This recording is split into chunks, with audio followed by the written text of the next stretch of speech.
This is York's only local show on York's only local station. This is the Gary Sutton Show on WOYK. Listen to your show every day. It's really good. I have you guys on every morning to wake up to. Gary Sutton, mornings 6 to 9 on Sports Radio 98.9 FM and 1350 WOYK. All the things you're talking about are all things we're talking about. It's Main Street America every day. And you're getting your money's worth. You're a brilliant mind, tremendous experience. You're great for the community. The Gary Sutton Show on York's first station, WOYK. You're going to need a bigger boat.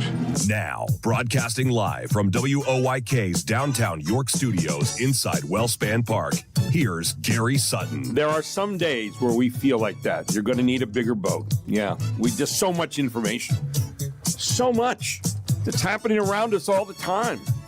I'm Gary Sutton, and welcome to the Gary Sutton Show. A moment of desperation here. Mark McKenzie on a Tuesday morning. Yes, we are so glad to be with you. Super Bowl week. February 3rd of Super Bowl week. Exactly right. And you know what, Mark? The first day of the rest of your life. Not don't yet. you want to slap people when they say that? Yeah. Yes. Yeah, and yeah. You're too far away. I know. Anyway, welcome to the Gary Sutton Show, brought to you by our presenting sponsors, Kindness Worldwide. What are you going to do today to bring more kindness to your place of work, to your home, to your church, to your community? What are you doing? And I know a lot of you are doing a lot. So check them out at kindnessworldwide.org and get some ideas, maybe even the kindness cards. I love the kindness cards. I hand them out constantly. And our presenting sponsor also, Einstein and Sparler, attorneys at law, 117 East Market Street, right here in York, Pennsylvania. And like us, they are the main street of York because they take people right off Main Street who have all kinds of situations that come up in law, in estate planning, for example, estate administration, family law. That's like divorce and custody. Elder law, municipal law, military law, and they are ready to answer your needs today. Just basically, check them out at 117 East Market Street, open 8:30 to 5 weekdays, and they are ready to help you right now. Also, I want to remind you that you can text our show throughout the day. Exactly right. You can text our show at the new Back 9 text line. The Back 9 text line. Back 9, of course, the new premier golf destination in York, indoor golf, right out there at 259A Pauline Drive at the South York Plaza, open 24/7. You have your own little pass you get into, 4 beautiful bays to hit in, the best technology that's out there right now, and they are really a wonderful place to be. Where I was yesterday, in fact, with my professional Kyle Hess, getting fitted for new clubs, Mark, and learning a new golf swing. Did you wear the old ones out? Yeah. Or did you throw them? I don't throw them. No, but I did wear them out, yes. Okay. Anyway, the Back 9, it's a place you can go. Check them out today at theback9golf.com/York-PA. theback9golf.com/York-PA. By the way, the highest amount of people in the country signed up for this Back 9 location, over 100 locations around the country. This was the biggest sign up so far. So something to be celebrated here in the York area. Also, you can text our show. I said you can text our show already. You can also check us out on Facebook today at Gary Sutton Show. Now, I did not change the question today. So it's the same question as yesterday. So, give it a shot. If you didn't get a chance yesterday, you get a chance today. And you can do that. So get in there. You can find our show on YouTube after the show at WOYK. You can also check my at Gary Sutton on YouTube as well, where I do some podcasts there. So lots of ways to get to us. We're on Instagram, Facebook, LinkedIn, YouTube, and probably next to your house right now if you really look carefully enough. So all of that going on today as we get ready for our show. And what else? National Take a Cruise Day. Yes. National Take a Cruise Day. 5 days to the Super Bowl, 11 days to Valentine's Day. But, National Take a Cruise Day. Now, I understand you were telling me you're going to probably sign up to take another cruise, right? Yes, next year. Are you excited about that?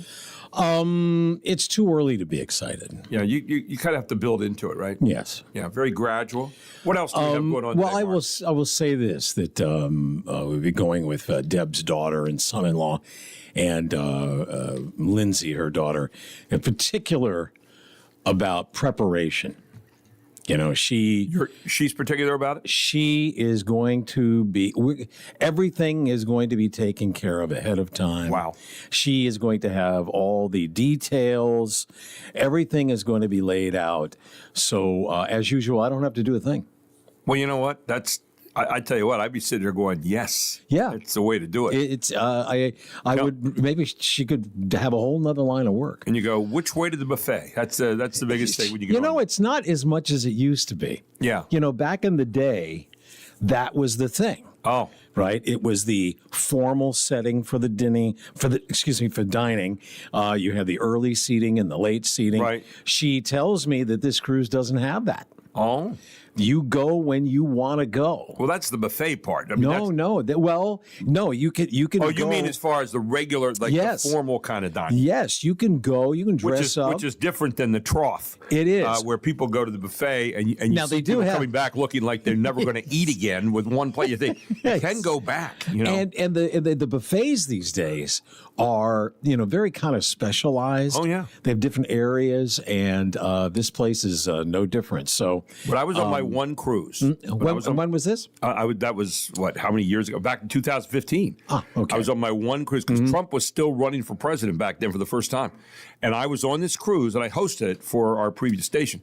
And what was interesting was, I lost 7 pounds. I ran every day up on the top deck. Yep, I didn't go to the buffet. Isn't didn't do any running on a cruise ship fun? Oh, it was up on the very top of the very top. You run around the outside. When you run with the wind, right. You feel great. Well, what I did then is I got on the treadmill, which was in the front of the ship inside, and I could look out the window. Yes. And I thought I was doing the Titanic thing. I'm flying King of the world. Yeah, exactly. But anyway, so I never went to the buffet until like the last day I wanted to go up and see it. And I went up there. Honest to God, it was like watching pigs led to a trough. People were there, and I had to say this, a lot of older people who were walking back with plates. I probably would throw their shoulders out of joint. They were so laden down with food, and I'm thinking, you couldn't tell what was on there because it was all together. And I'm thinking, you can go back. You don't have to do it all in one fell swoop. It was amazing, and it wasn't just one person. It was like everybody.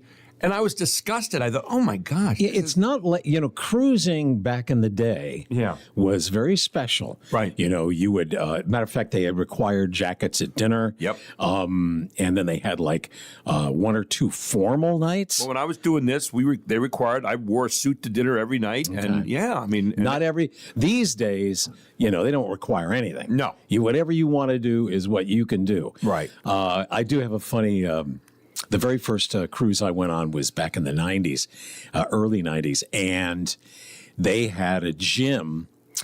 This was an older ship that they had sort of like refitted again. Right. And they put the gym in between two bulkheads. All right, they just kind of filled in the wall on one side, filled in a wall on the other, and I'm like, this thing is got ourselves a gym. Yeah, it's not meant to be a room of any kind. And they had 3 treadmills, right, and they faced a blank wall. Oh man, it was crazy. I'm like, what is this? That's and no then, good. Of course, these days, you have that King of the World thing. But what other national days do we have? Yeah. Well, today is Pro Bowl day. Ugh.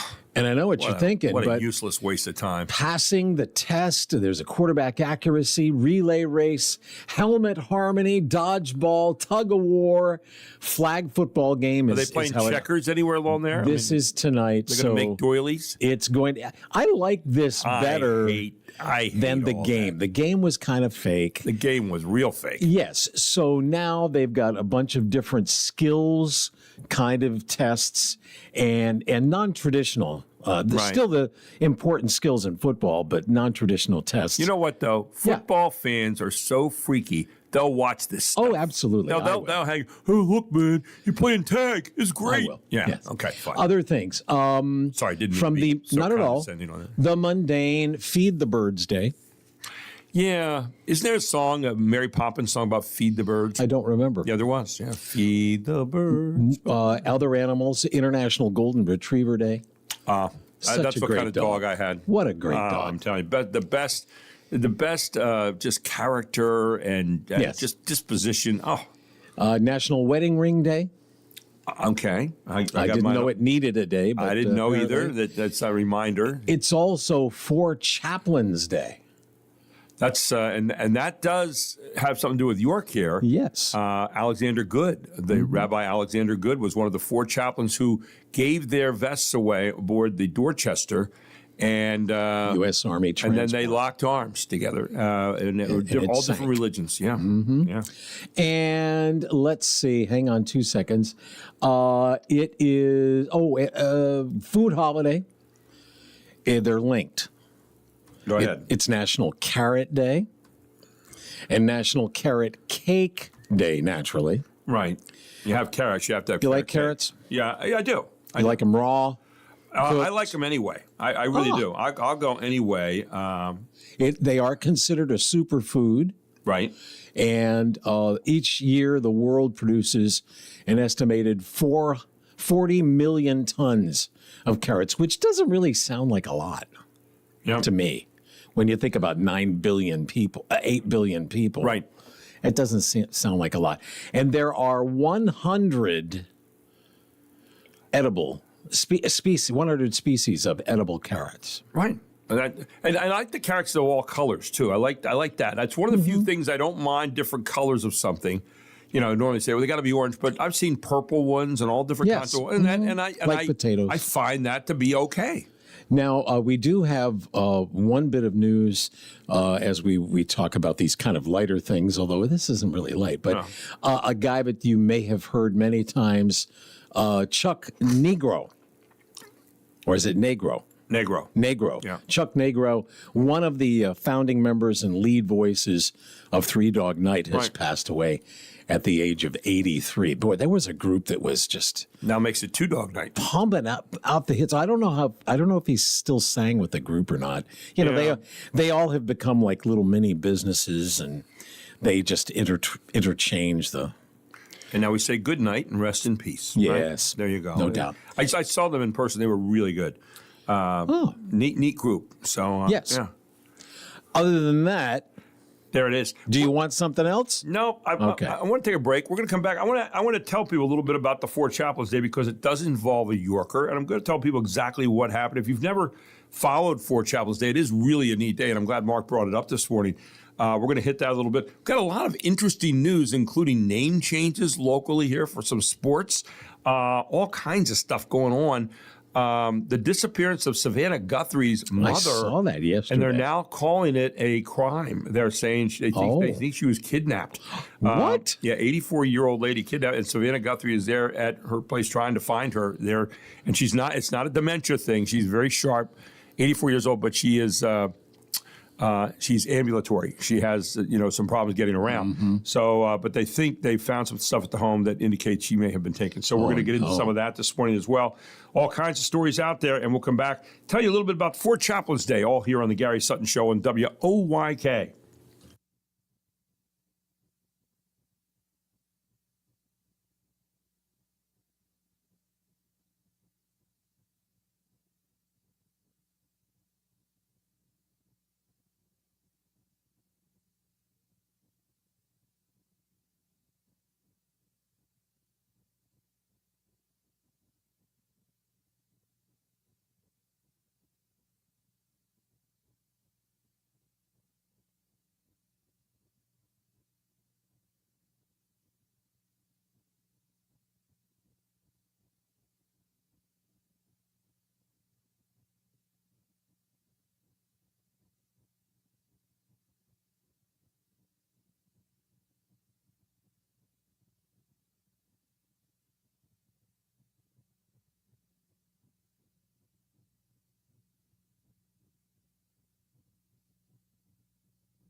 And it's 15-14. Here come the Rockets. 5 seconds left. Right side, Roser kicked it back up top. A three, good at the horn for Francisco Rodriguez, who just checked in and immediately makes his presence felt. How about that? Short hop pass hit Renda in the shins. Eisenhart recovers it, dribbles in, hits Queen out top, open three, good! He rattles it in, and this game's tied at 36. The next foul will send them to the line. It's into Ogrechek being chased. He circles away from Eisenhart, dribbles away to the left. Now cuts inside. He's going to go the whole way and lays it in. He snaked his way the whole way around the court. I'll tell you what, that's the assassin right there.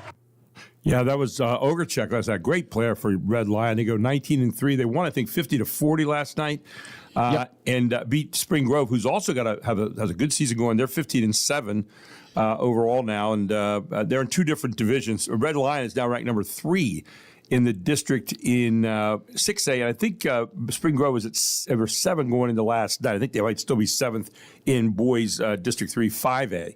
So, both teams, a good game last night. Good, solid game. And, of course, Darrell Henry and Andy Bria on top of that one as always. Now, they have more action tonight. York College playing they're taking on Alvernia at home. The coverage is here at 6:45.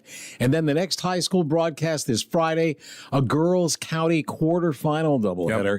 That'll be from Dover. Again, Friday evening, starting at 5:45. Hard to believe we're in playoff season already. The second, I call it the first of the playoff seasons, because you have the counties and you have districts and you have states. But I wanted to come back just for a moment, because you brought it up this morning, Mark, and I was really glad you did, about the 4 chaplains. And on February 3rd of 1943, during World War II, the USAT Dorchester, it was a ship, was torpedoed by a German submarine. And as the ship began to sink in the icy waters of the North Atlantic Ocean off the coast of Greenland, survivors' accounts say that 4 Army chaplains gave up their life jackets, linked arms, and offered prayers and messages of courage. And they were also each spreading out around the ship during that time, getting people to lifeboats, getting people to places where they make sure they had life jackets and so forth. And what was fascinating about this, one of the 4 chaplains was Rabbi Alexander D. Good, who left his pulpit at Temple Beth Israel right here in York to enlist in the military. Now, the 3 other chaplains were Friar Johnny P. Washington, who was a Roman Catholic priest, Reverend George L. Fox, a Methodist minister, and Reverend Clark V. Poling, a Dutch Reformed minister. Though their backgrounds, personalities, and their denominations were different, all chaplains held the rank of first lieutenants. They met at the Army Chaplain School at Harvard University, where they prepared for assignments in the European theater, and they were sailing actually on board the Dorchester to report to their new assignments. And of the 902 men aboard the ship, only 230 would survive.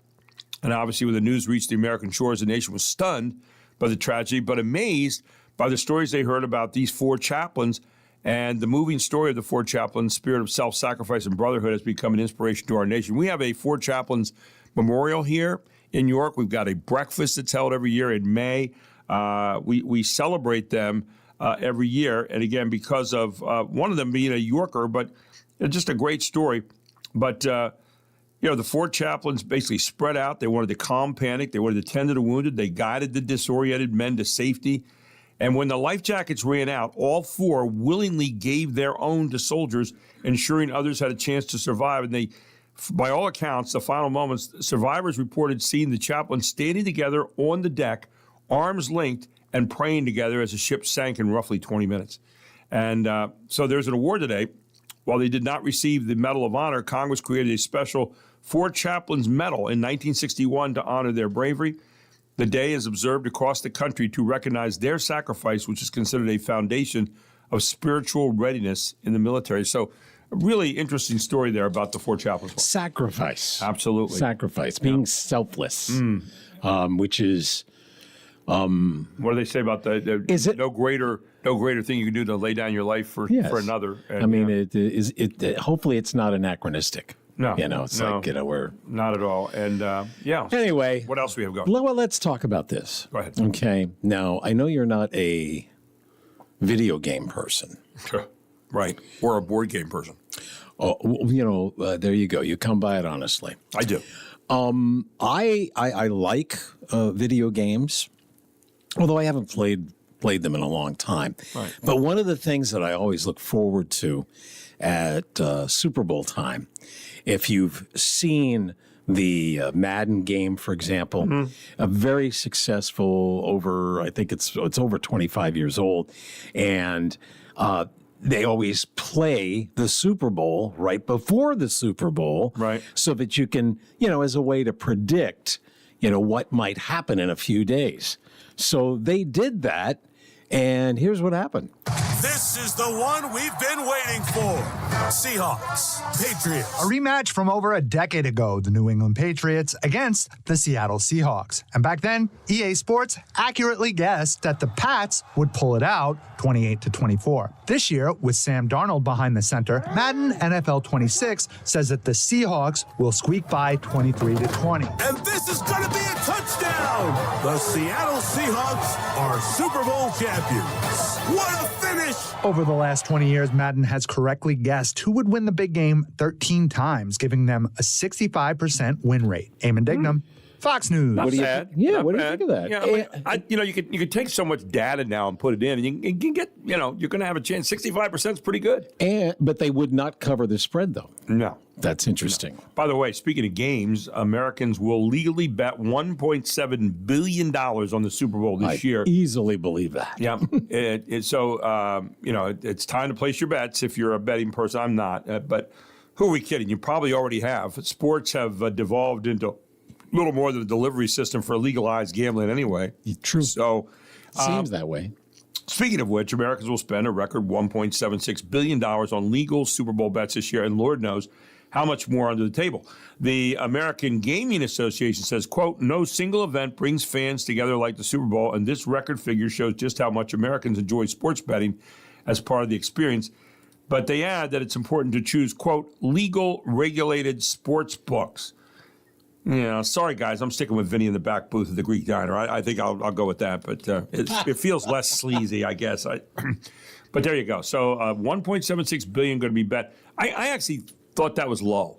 I thought it would be higher than that with all the betting that we have going on anymore, Mark. But and this story this morning, too, before we go to a break, the mother of Today's Show host Savannah Guthrie has been kidnapped, they think, or abducted.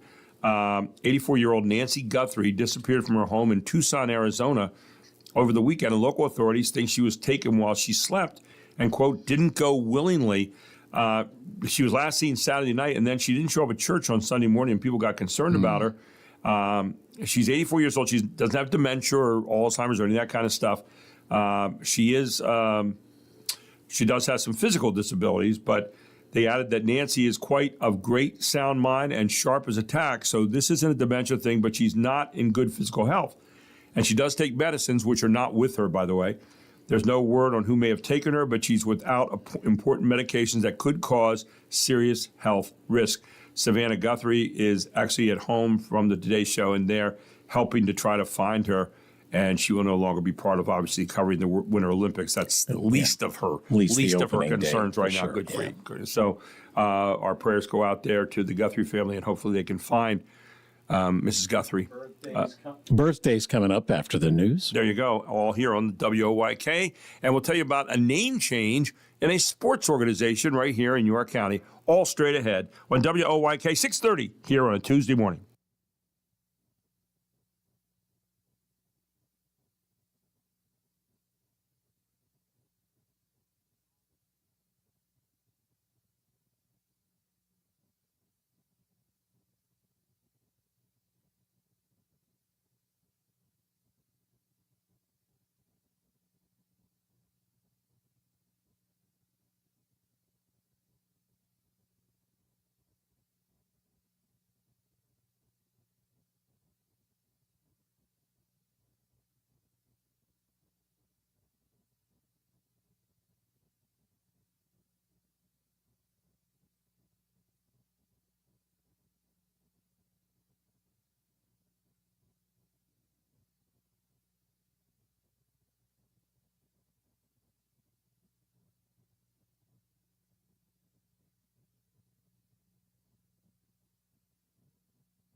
from the twisted mind of Mel Brooks. Bialystok in bloom. Bialystok in bloom. Oh, smart as a whip. We might have a position for you. As a matter of fact, we might have several positions for you. Nathan Lane. Send me to the moon, you animal. I love you. Matthew Broderick. Max, she's fantastic. I've never felt this way before. Uma Thurman. Remember when Ula danced? Yeah. Ula, dance again. Toilet break. I'm not going into the toilet. I'm going into show business. The Producers, directed by Susan Stroman.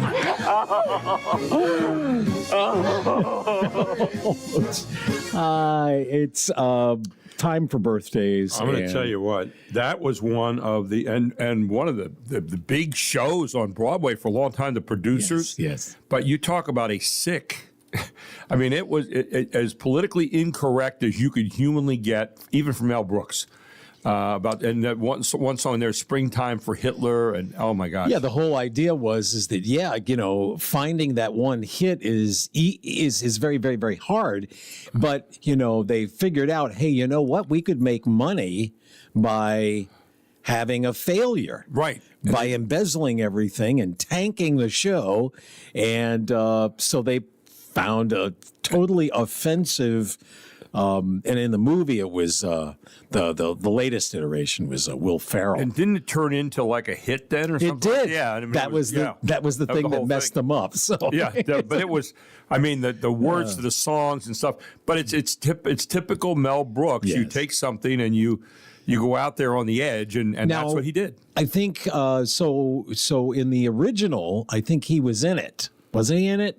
I don't think so. You might be right. I don't think so. I don't know. For some reason, I don't remember the original, and naturally, I don't have it here. But in the one we just played, Nathan Lane is in that, and he is. Put Nathan Lane in anything. He's really good. He is 70 years old today. Wow. Some other birthdays today. Dave Davies. Now, who would name their kid? Dave Davies. It's kind of redundant. Sort of. What I'd have done is I'd have named him Davey. Not Dave, Davey. Right. Davey Davies. Davey Davies. He, of course, is from the Kinks. He is 79. Okay. Morgan Fairchild. Oh, yeah. 76. She was gorgeous. Now, another lady who's gorgeous is Isla Fisher. Now, she always, at least in my mind, I always get her confused with several other actresses that sort of look like her. They look familiar. They look beautiful. They're short. They have red or blondish kind of hair. She is 50 today. Her probably most famous role, although she's had lots of them. Do you remember The Wedding Crashers? I did not see that one. Oh, you didn't see it? No, I didn't see that one. Well, she was the one with Vince. Okay. Blythe Danner. Yes. Mother of Gwyneth Paltrow. Blythe Danner, 83 today. And Hall of Fame NFL quarterback Fran Tarkenton. Wow. The original scrambler. Yes. Still around. And he is 86. He became a big money guy then. Did he? Yes, he did. He became like a big guy in financial advisors, and he was very good. By the way, Penn State, you remember we talked about them back in December, have the nation's smallest and lowest ranked recruiting classes, one of them, back in December. Well, only 2 high school seniors had locked in with the Nittany Lions during the early signing period, again, when they didn't have a head coach. No one knew what they were doing. A few days before new head coach Matt Campbell was hired. But this 2026 class has grown exponentially. Now, we have National Signing Day tomorrow. And so this has grown exponentially since, led by a group of recruits who followed Coach Campbell from Ohio State. And the recruiting rankings prove the value. The Lions class has surged back among the nation's top 70 heading into the traditional or late national signing period tomorrow. The 4 remaining members of their 15-person class expect to make their verbal commitments binding on National Signing Day tomorrow, February 4th. The others enrolled early in Penn State in January. And the Lions class features 2 quarterbacks, 2 highly regarded edge rushers, and a running back from State College High School. So it's going to be interesting to see. But they have they're in the top 70 now. That doesn't even sound that good because they're normally like in the top 20. That's where you start to talk about that. But top 70, at least they're not down at the bottom where they were. And Penn State produced top 15 recruiting rankings under James Franklin when he was there. Do you think that will change? This guy's the new coaches. Yeah, I think absolutely. And the early enrollees include a kid named Jackson Ford, who's a 6'4", 240-pound edge rusher from Malvern, and Elijah Reeder, a 6'4", 210-pound guy out of Bayville, New Jersey. And there's a bunch of other ones. And again, I always hesitate. They say, these players are going to, because you don't know how long they're going to be around. You don't know if they're going to be there for the portal or whatever. Mm-hmm. So, and we have a name change, by the way, here locally of an organization here in York County. A lot of you know about the YAIAA. Well, it used to be the YCIAA, the York County Interscholastic Athletic Association. Then we went outside of York County and we went to the area, and we have the YAIAA, the York Area Interscholastic Athletic Association. Hear the paper being wadded up there with your microphone. Look at the paper before the trash. Yes, thank you. That's mine. I missed it this morning. Anyway. It's not heavy enough. Those Kit Kat wrappers aren't heavy enough to That's throw over true. there. It's very hard. So members of the York Adams Interscholastic Athletic Association voted to change the league's name to the South Central Athletic Conference, which will be the SCAC, which will be easier to say, more consonants. I like that. Yeah. YAIAA was tough to say, too many vowels. True. Now you're going to have the South Central Athletic Conference from among 5 options determined through a screening and filtering of those suggested by students. Yeah, so they came up with this name. The 22 current YAIAA members and 3 schools joined in the 2026-27 season were given 1 vote per school. Officials from 6 schools, Central, Dallastown Eastern, Red Lion, West York, and York Catholic, voted to keep the current name. When it was determined that the name would change, officials had the choice between South Central Athletic Association, Southern Pennsylvania Athletic Conference, oh my goodness, Southern Pennsylvania Athletic Association, and Penn 4 Conference. So they went with the South Central one. Anyway, the league president, Brian Ellis, principal at York Suburban High School, said officials intend to have the name in place for the next school year. And it's interesting because they're going to be adding schools now. The new name will reflect the growth of the league to include James Buchanan and Shalom Christian from Franklin County and Big Spring from Cumberland County. They're going to be joining. So now you have the South Central League. It's gotten a bigger umbrella there. So there you go. Yes, making it more regional. Right. So there's just a brand new change of names, but it seems like YAIAA or YCIA has been around forever, and that's going to change. Let's talk about beginnings, because that's what you're basically referencing there, right? They're starting a new beginning with a new name. Yeah. Penn State, new beginning with new players. The blackboard, the whiteboard is clean. Yes. Brand new slate. So, but it's inauspicious when it begins. You don't know what's going to happen. So there were several things that happened on this date that, had an impact. And the first step was taken on this date. It wasn't the last, but Samuel Clemens just got a new job with a Virginia City newspaper called the Territorial Enterprise. Nobody remembers that. Right. But what they do remember is that he decided, I don't know exactly why, but he decided to use a pen name. Yep, it wasn't Samuel Clemens. Right. What was the pen name? Mark Twain. Right. And every American knows that. Yep. So little things that happen that just come out of nowhere. Albert Spalding, on this date in 1876, gathered $800 to start a sporting goods company. Yep. And he made the first official baseball, tennis ball, basketball, golf ball, and football. And I think everybody knows. Are we seeing a common denominator there? Yeah. Yes. And Albert apparently was into balls. I'm going to come back to that story in just a second. But one other thing that did begin on this date, it did become world famous, but is no more. It was on this date, 1882. P.T. Barnum bought Jumbo. The elephant? The elephant. Yeah. See, you know. Right. So even though you've never been to the museum, it no longer exists. But, No. All right. So Burned let's get down. That's why. Let's get back to. No, it's not. It's not Spalding. I want to talk about. But can you imagine like Spalding's kids? They probably were the first kids to ever get worn out by sports. You come home and Dad says, "Hey, you want to play ball?" And Dad, football. Here, try this one. This is baseball. Let's hit basketball. Come on, try this one. And the kids go, "Dad, lay it down, will you? Come on."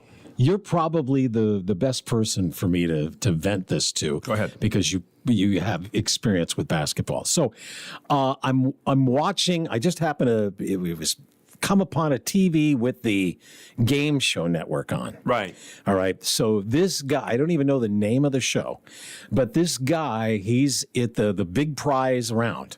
It's the end of the show. And what he has to do is he has to take 5 items and place them in order of their cost. So, I start looking at them and I'm like, well, that's got to be the high and that's got to be next. And, and we're going down and down. It's varied products, nothing in common. But one of the products was a basketball. Wow. An NBA basketball. So I'm like, well, that's got to be the cheapest thing out of all these things. So they say, is that your final answer? And of course he says it is. And shocker, she says, I'm sorry, the basketball is not the cheapest thing. It's one up. So I'm thinking, wait a second. So you're saying that basketball cost over $200, almost $250? And that's what she was saying. Have you ever... Do you know of a basketball that costs $250? No, I've never. I used to buy them for our basketball camp. Right, and how much was that? $50, $100? I think the most we ever paid was like $10 for one. I see. And we had to blow them up. I felt this guy should get a lawyer right away. Yeah, exactly right. Anyway. By the way, one other thing here, yes. Super Bowl wise, Bruce Arians, York High graduate, yes. by the way, is not going to be at the Super Bowl. He's going to be on Friday. In Philadelphia, he's undergoing open heart surgery. Oh, no. Yes. Obviously, he started at York Catholic, by the way, that ended up going to York High.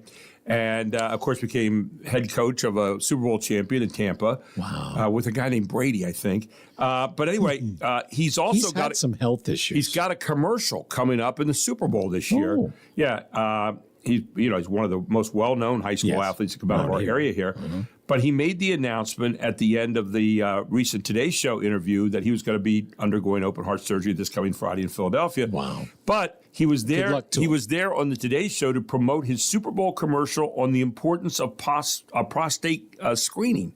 So he's actually going to have that. He had prostate cancer back in 2007. Oh, my goodness. Part of his litany of health challenges that you mentioned. Those included procedures to remove cancer from his nose in 2013, from his kidney 3 years later. The same year, he was hospitalized for diverticulitis and chest pains as head coach of the Arizona Cardinals. He's a 2-time NFL Coach of the Year, and he retired from the Cardinals after those scares, only to return to the NFL to lead the Tampa Bay Buccaneers to a Super Bowl title following the 2020 season. He's now 73, retired from coaching in March of 2022. He was 80, 48, and 1 in 8 years as a head coach, including 31 and 18 in his 3 seasons in Tampa Bay. But he was particularly good with quarterbacks, offense. He worked the game for more than 50 years. I had a chance to meet him when he was an assistant coach. I played in a celebrity golf tournament with him. Great guy. They're just down to earth. And he was one of the youngest head coaches in the nation at Temple University when he got started. Spent much of his career as a highly successful NFL assistant, particularly renowned for tutoring quarterbacks and running offenses, and won 2 Super Bowl titles with the Pittsburgh Steelers. So there you go. Yeah. That's it. And one other thing. As a head coach, he was recognized for his drive for diversity in the NFL.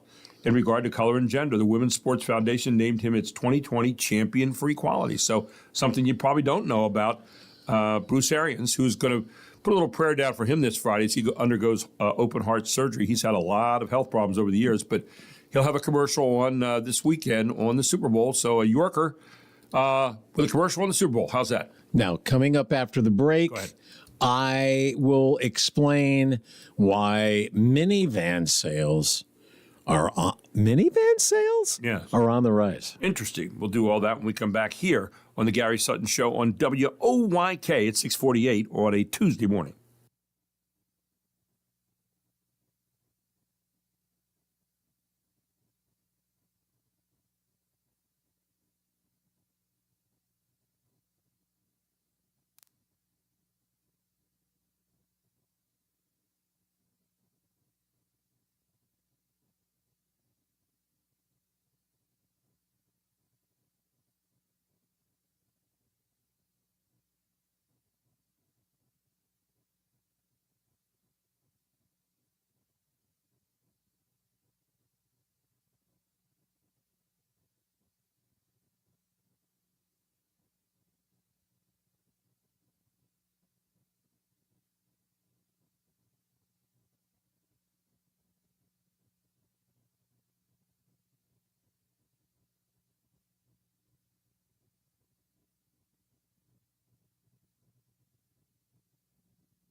Honey, love, oh, ease my mind.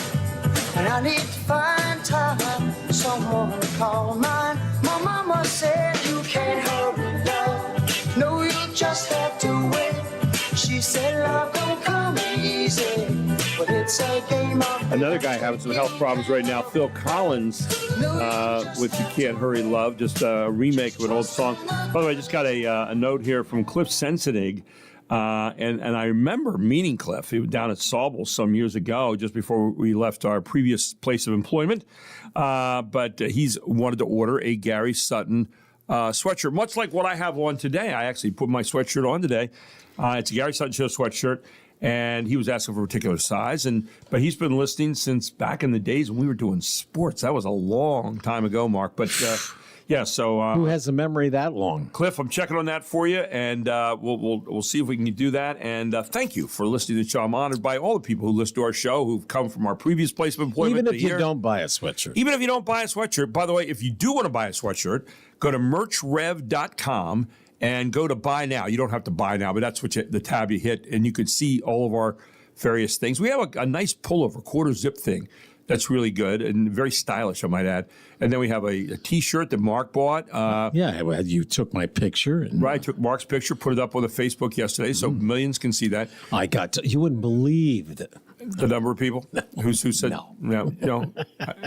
It's okay. And then we have a long sleeve pullover shirt, good for winter months right now. That's really, and they're heather gray. And then we got this hoodie that's been very popular.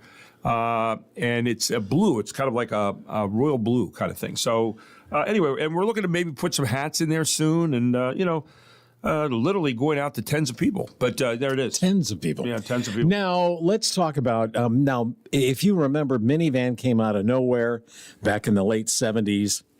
Yes. And, really with huge sales. And then it kind of morphed into SUVs.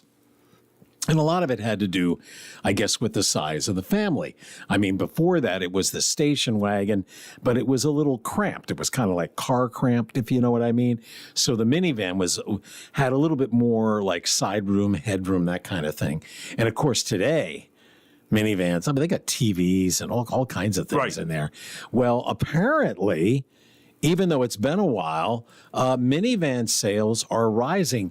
And the interesting question is why? Last year, minivan sales rose 21% in the U.S. to more than 393,000 units sold. And while overall U.S. sales were up only 2%. And not only that, according to Edmunds, minivans currently hold a 2.4 market share. Doesn't sound much, but it is the highest level since 2019. So analysts say one factor moving minivan sales is changing family demographics. Older millennials and younger Gen X families, well, they're growing and they need space for kids, the gear, the groceries. And the minivan is seeing popularity among one particular demographic, men around 40 years old. Isn't that interesting? Yeah, that is interesting. Yeah. Why is minivans? I don't know. By the way, U.S. Senator Dave McCormick, one of our two senators, he's our junior senator, by the way, in the state of Pennsylvania, said lawmakers should enact national voter ID requirements ahead of this year's election. This is the one thing that needs to happen prior to the midterm election, McCormick said last week while appearing on the Ingram angle, Lori Ingram. Republicans in the Pennsylvania General Assembly and former Governor Tom Corbett passed a strict voter ID law in 2012. PennDOT even started issuing free voting-only cards. However, the Commonwealth Court ruled the law unconstitutional in 2014. And while the provision still appears on the state's election code, it's no longer in effect. Pennsylvania requires a voter who is voting for the first time in an election district to show proof of identification, which can be either a photo or non-photo ID. Returning voters generally do not need to provide any identification. That would be my case, and probably yours too, Mark, going to the polls. But, do we? Is this kind of redundant? I just got done getting my ID card that I have to use to get around the country safely now. Isn't that enough? I mean, if you have a national ID card, isn't that already? Already. But that's if you need to show. Right. I will tell you that everybody's signature is unique, right? Right. Pretty much. So I can guarantee you that when I sign the book to vote, because you do that, right? Right. Yeah, I do. Yeah. Well, if it was not close to what was, because you signed right next to you ain't voting at that point. That's exactly right. Yeah. So that's as good as an ID. Yeah, we have the same people there every year who are, and they look at you and they, I in fact, I used to pull my card out and say, you don't need it. Don't pull it out. Right. You don't need it. I said, okay, I just feel like I ought to be doing that. But I look at my signature and I know that I'm going to do the same thing. It just seems to me a little redundant here. With all due respect to Senator McCormick, but it just seems like a little bit redundant for where I'm sitting right now. Well, especially because there's not a lot of because we already fraud and that kind of thing. Have ID, right? And people want you to believe that there is a lot of fraud. I don't know.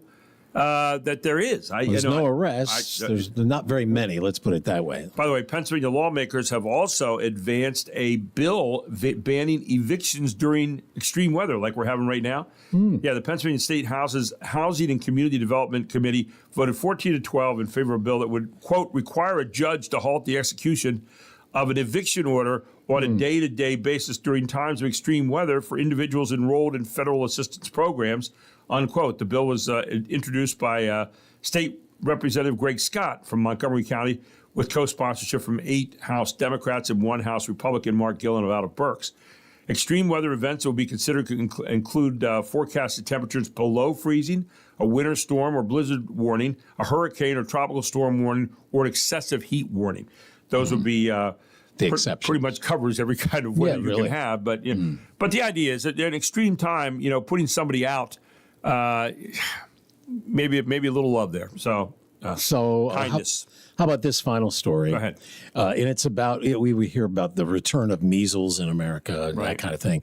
But here's an ancient disease that's on its last leg. Guinea worm disease, a painful and debilitating condition caused by an infectious parasite found in parts of Africa and Asia, could be on the verge of eradication. Eliminating the gruesome illness had been an ongoing project of the late President Jimmy Carter, and the Carter Center now says that while in the 1980s it killed millions of people, there were only 10 known cases last year.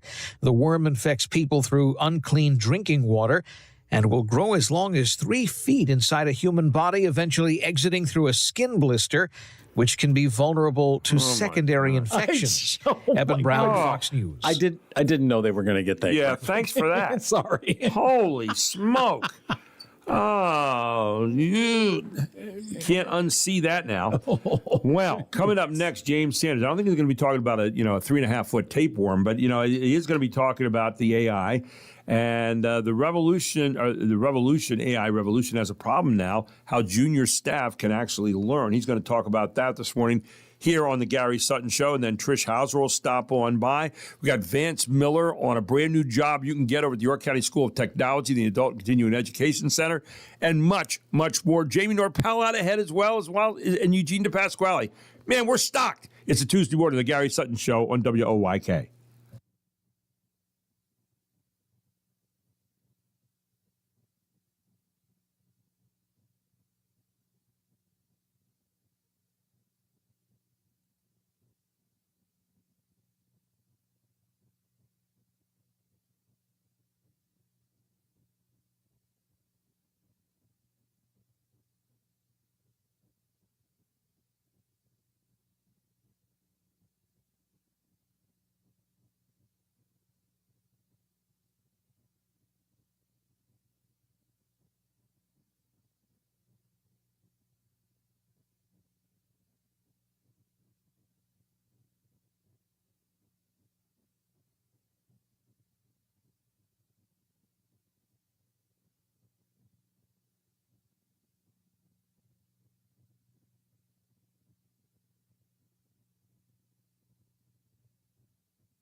This is York's only local show on York's only local station. This is the Gary Sutton Show on WOYK. Listen to your show every day. It's really good. I have you guys on every morning to wake up to. Gary Sutton, mornings 6 to 9 on Sports Radio 98.9 FM and 1350 WOYK. All the things you're talking about are all the things we're talking about. It's Main Street America every day. And you're getting your money's worth. You're a brilliant mind, tremendous experience. You're great for the community. The Gary Sutton Show on York's first station, WOYK. I feel the need for speed.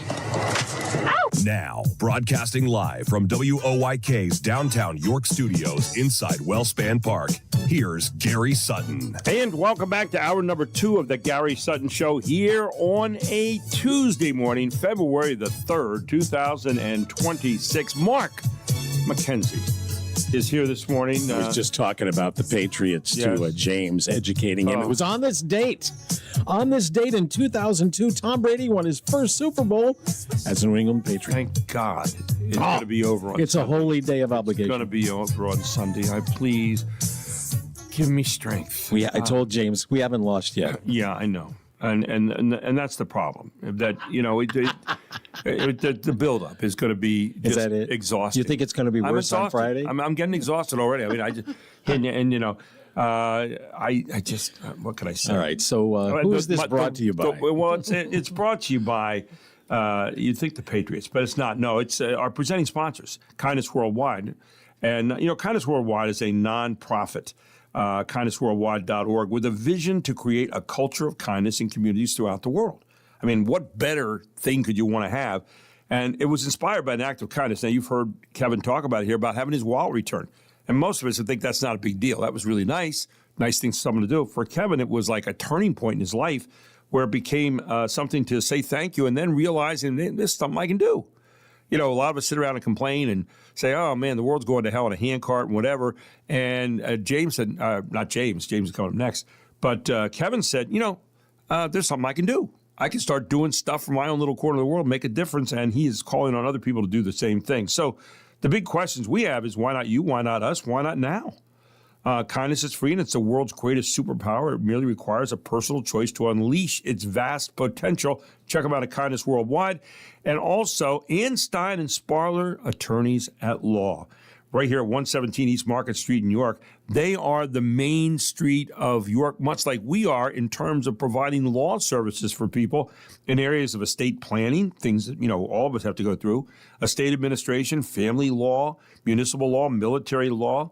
And they are outstanding at doing it. They've been doing it since the 1940s here in York. They're a well-known name, Ann Stein and Sparler, 117 East Market Street. You can give them a call today, and please tell them I sent you, 717-846-8811. When you have those areas of law, check out, see if they can't help you out, 717-846-8811.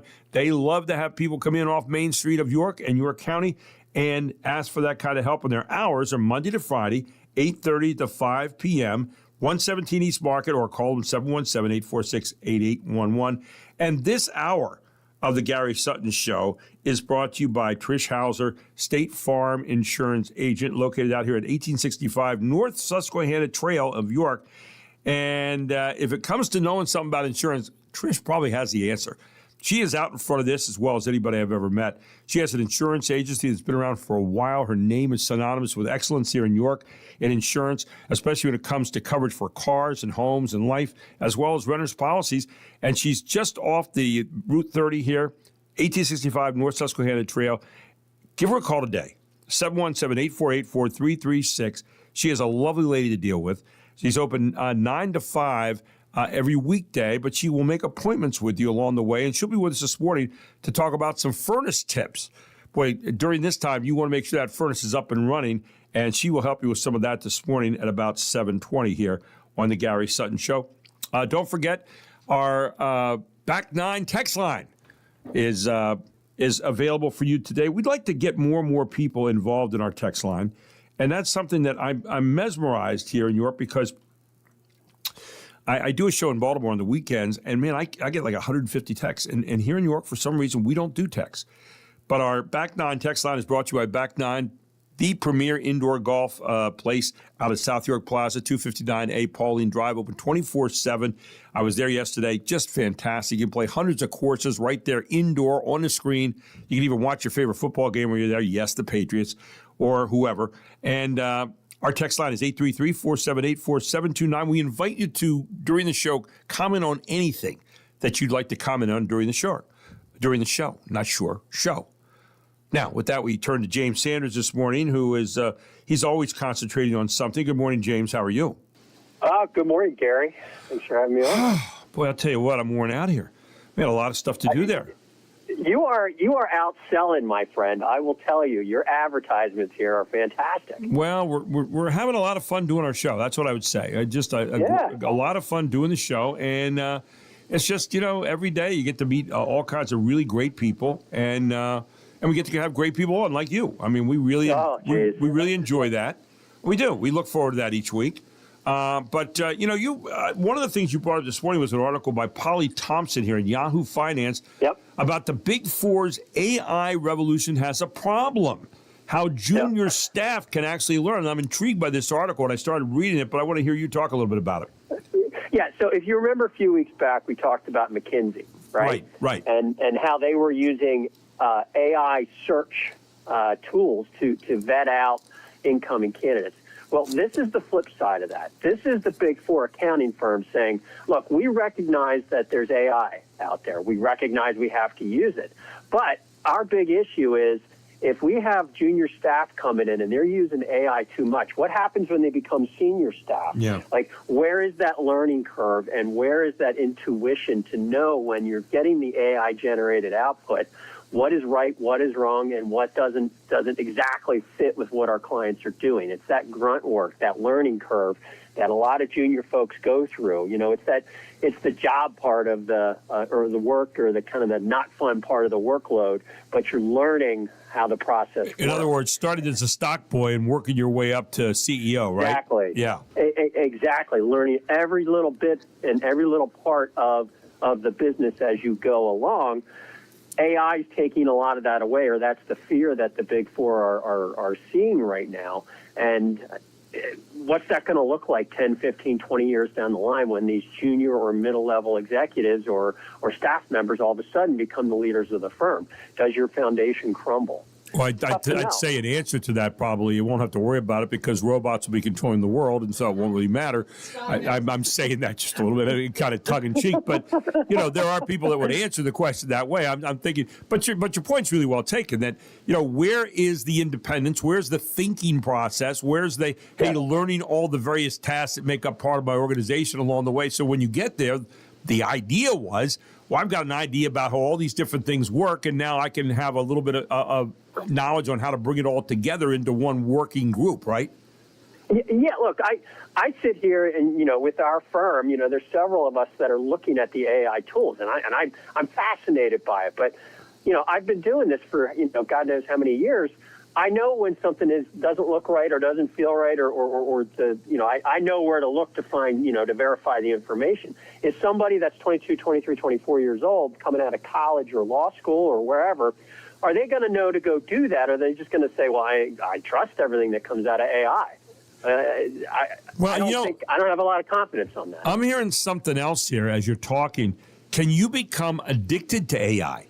Because that's what we're talking about here, too. Really, if you think about it with regard to business, can you become so addicted to AI that you just rely on it, and all of a sudden you get to a point and say, oh, yeah, I want to talk to you about this one part of our business. And you say, let me check AI and see what that says about that.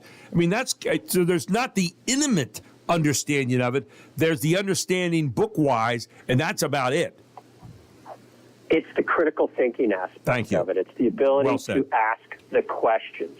And I think it's a little bit of a fundamental issue that we're seeing coming out of education in general today. It's you're trying to get these kids to kind of, think outside the box, but it might not be happening, and AI is definitely making that job a lot harder. Well, the same thing's going to happen in the workforce. It's just going to be kind of a building snowball as it tumbles down the hill.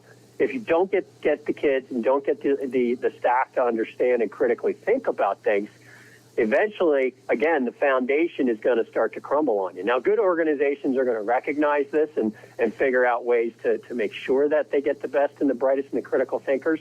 But the lazy organizations and those that don't embrace this are just going to take it for granted and ultimately pay the piper at the end of the day. Well, and one of the things that happens in the very beginning when you're doing a job is the repetitiveness of it, and, all those kind of things. And they're saying here that at the end, if you don't do that, you're going to have a real problem here. Understanding that traditionally, a lot of the understanding of what you're doing came from years of repetition, right?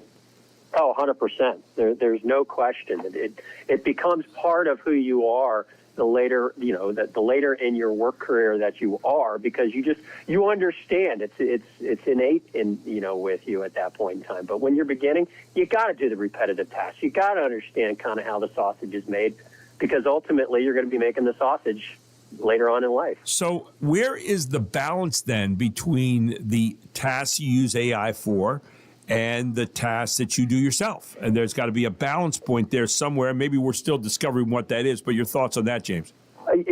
Boy, as I watch my boys grow up and as I run a law firm and as I think through it, I wish I had that magic answer right now. But, in my mind, it's a balance of, shut the technology off every once in a while, pick up a book, try to think through things, have human interaction, right, and ultimately continue to apply that to the AI. But where does that work?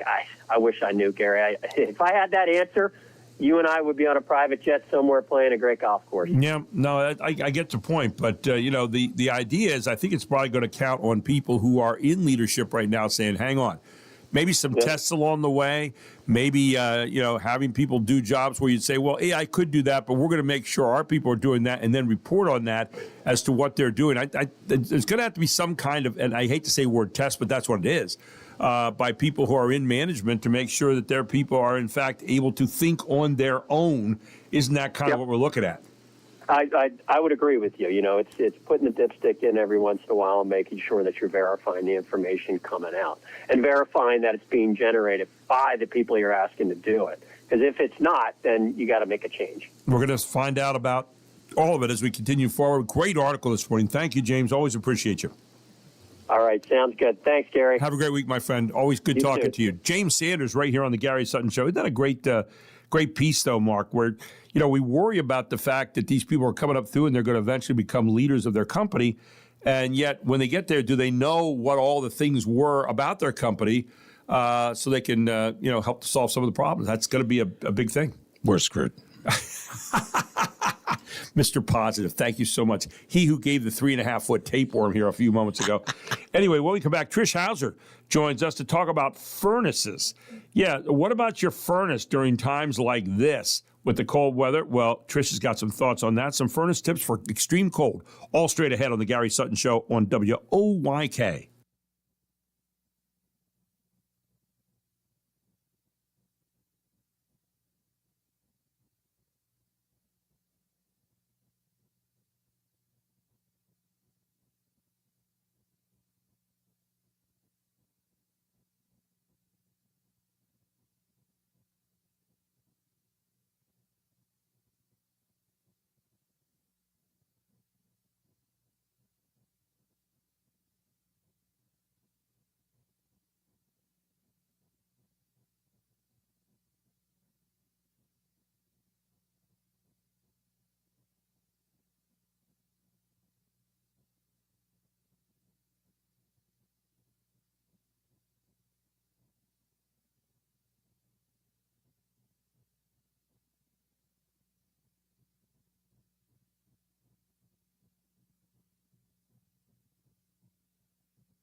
Fox Sports Update.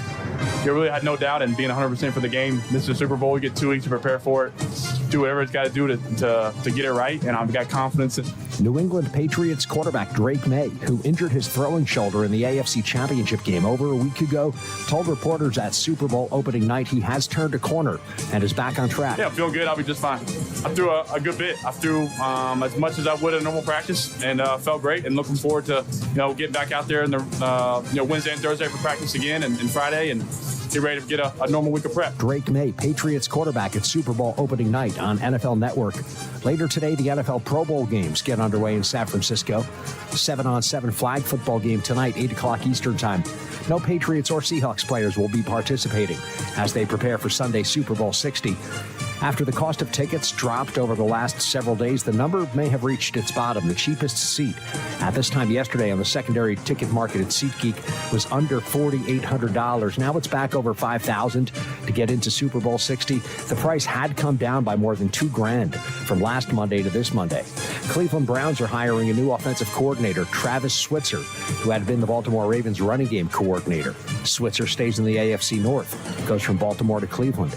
The NFL announced yesterday next season it will return to Mexico City for a regular season game in December. The NFL will also play games in Mexico City in 2027 and 28. The league also said the New Orleans Saints will be the designated home team for the NFL's first game in Paris next season. There will be 9 games played on international soil. NBA Monday, Alperen Şengün scored 39 points. Rockets beat the Pacers 118-114. Jaren Jackson Jr. scored 30 for the Grizzlies, who beat the Timberwolves 137-128. Hornets over the Pelicans 102-95. Sixers beat the Clippers 128-113. For more scores, stories, and features, go to foxsports.com. I'm Jared Max. Get more on the Fox Sports app and foxsports.com. And welcome back to the Gary Sutton Show on WOYK. This hour brought to you by Trish Hauser, State Farm Insurance Agent at 1865 North Susquehanna Trail right here in York. You can give her a call today at 717-848-4336 to set up an appointment 9 to 5. They're open each day, weekday. Trish Hauser is just an expert in offering coverage for cars, homes, life, as well as renters policies. And she's here this morning. She also offers advice on all kinds of things that really affect us, especially right now during the extreme cold. Good morning, Trish. How are you? I am good. I'm warm. Well, that's what it's all about right now. And I know. And speaking of warm, who doesn't want to make sure their furnace is operating right now? And you've got some great furnace tips this morning for the extreme cold weather we've been having here of late, right? I most certainly do. I have the thing that you want to make sure you do is have your furnace ready when this type of weather hits. So Amen. I always have my furnace checked and everything done in the summer because then they're not busy.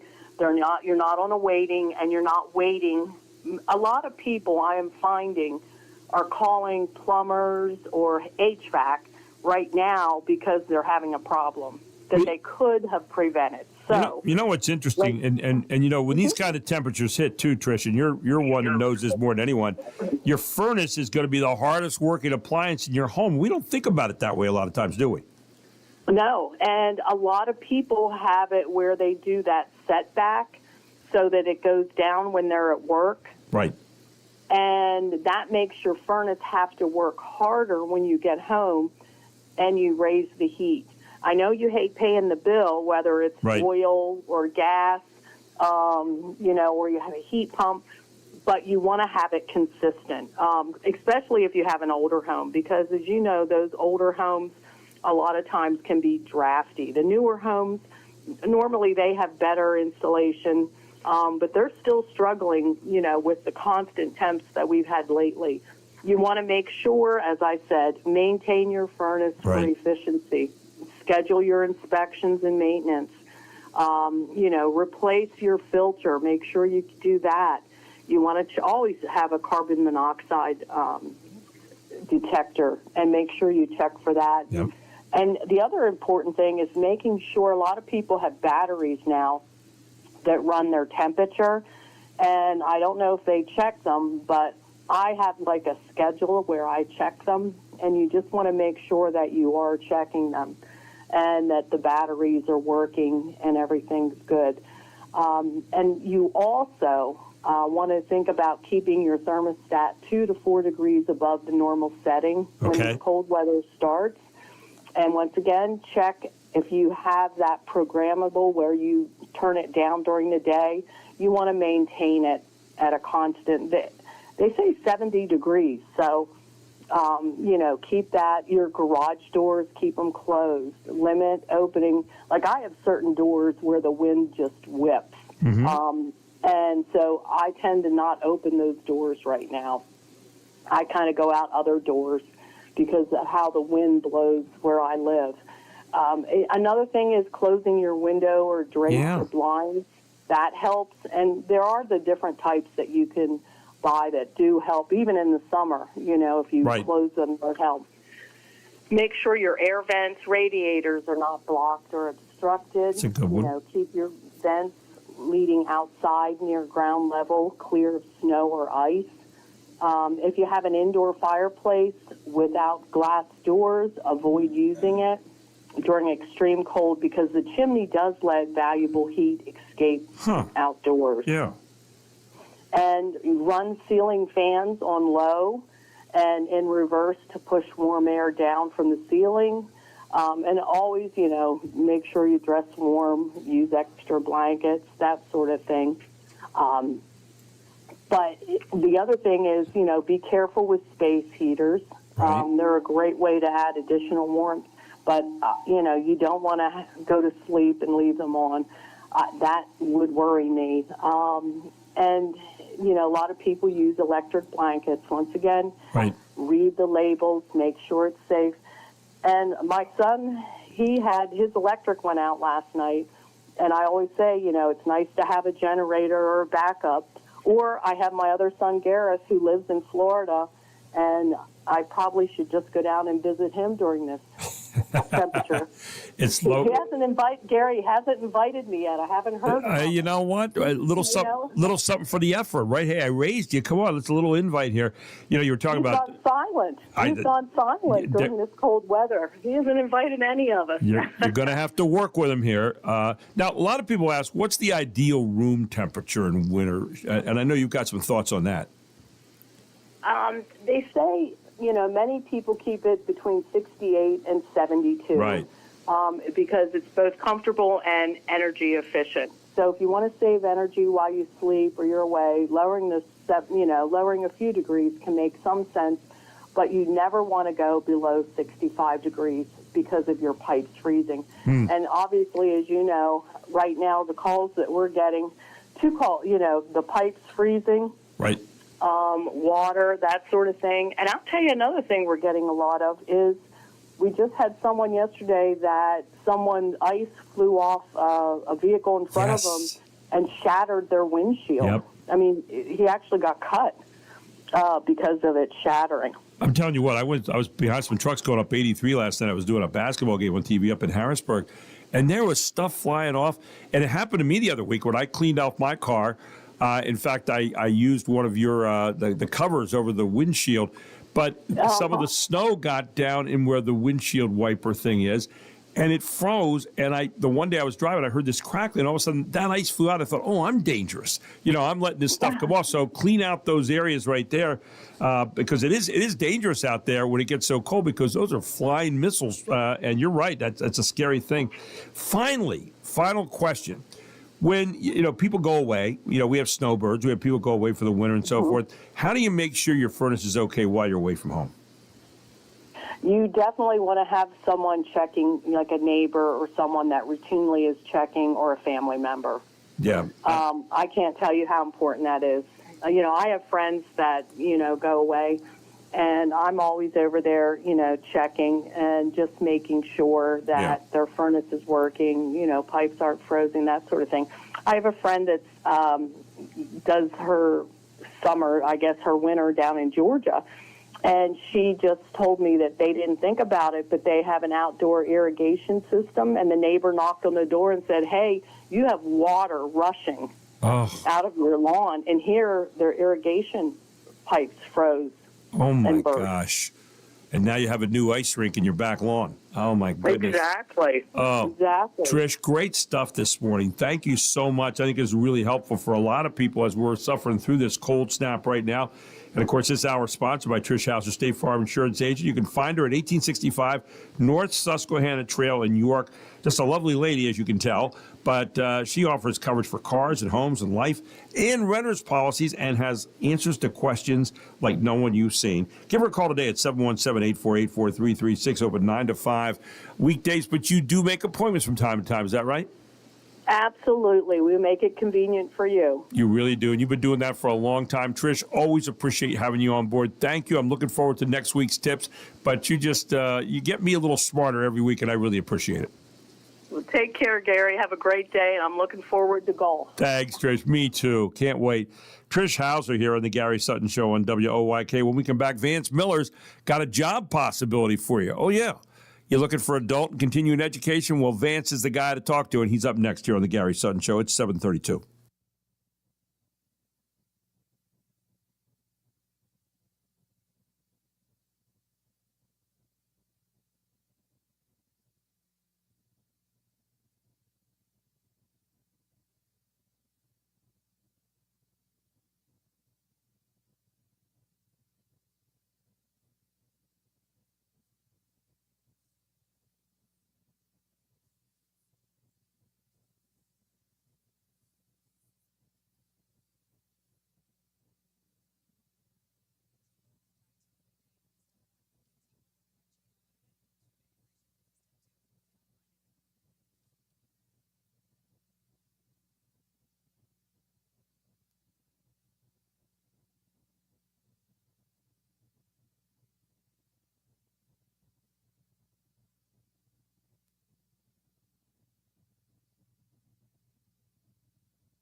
Welcome back to the Gary Sutton Show. And Trish just wrote me a note. Trish House said that cover is for the inside to prevent the summer heat, making your seats and steering wheel hot. I know. I had another cover that I put on the outside there, a black one, that goes over the windshield, which is not that one for Trish. She said, does it work for the outside? I didn't try it on the outside, but I might. But yeah, she had a cover. I have a State Farm insurance on it that goes to the inside. You know how you get in the car during the summer and your seats are hot? And this one is like a reflective kind of thing on the inside, which she gave me. She said, I never thought to use it outside. So maybe I'll try that on the outside. It'll be good reflective. But I have this black one I got for Christmas, not to be confused with the one that Trish gave me for the inside of the car. But see, Trish is always, she's out there in front of all this stuff. That's what I like about her segment. Kind of like Vance Miller's out in front of jobs all the time. He's over there. He's the program director over at the Adult and Continuing Education Center at York County School of Technology right out there on Queen Street. And he's got a job for you this morning if you're looking to get back into something that probably has a lot of applications. Good morning, Vance. How you doing? I'm doing great, Gary. How about yourself? Vance, if I were any better, I'd be you. I'm serious. That's how good I'm feeling today. But you've got a job this morning for people looking to get back into the old workforce that might be really interesting. Diesel technician. Tell me all about that, my friend.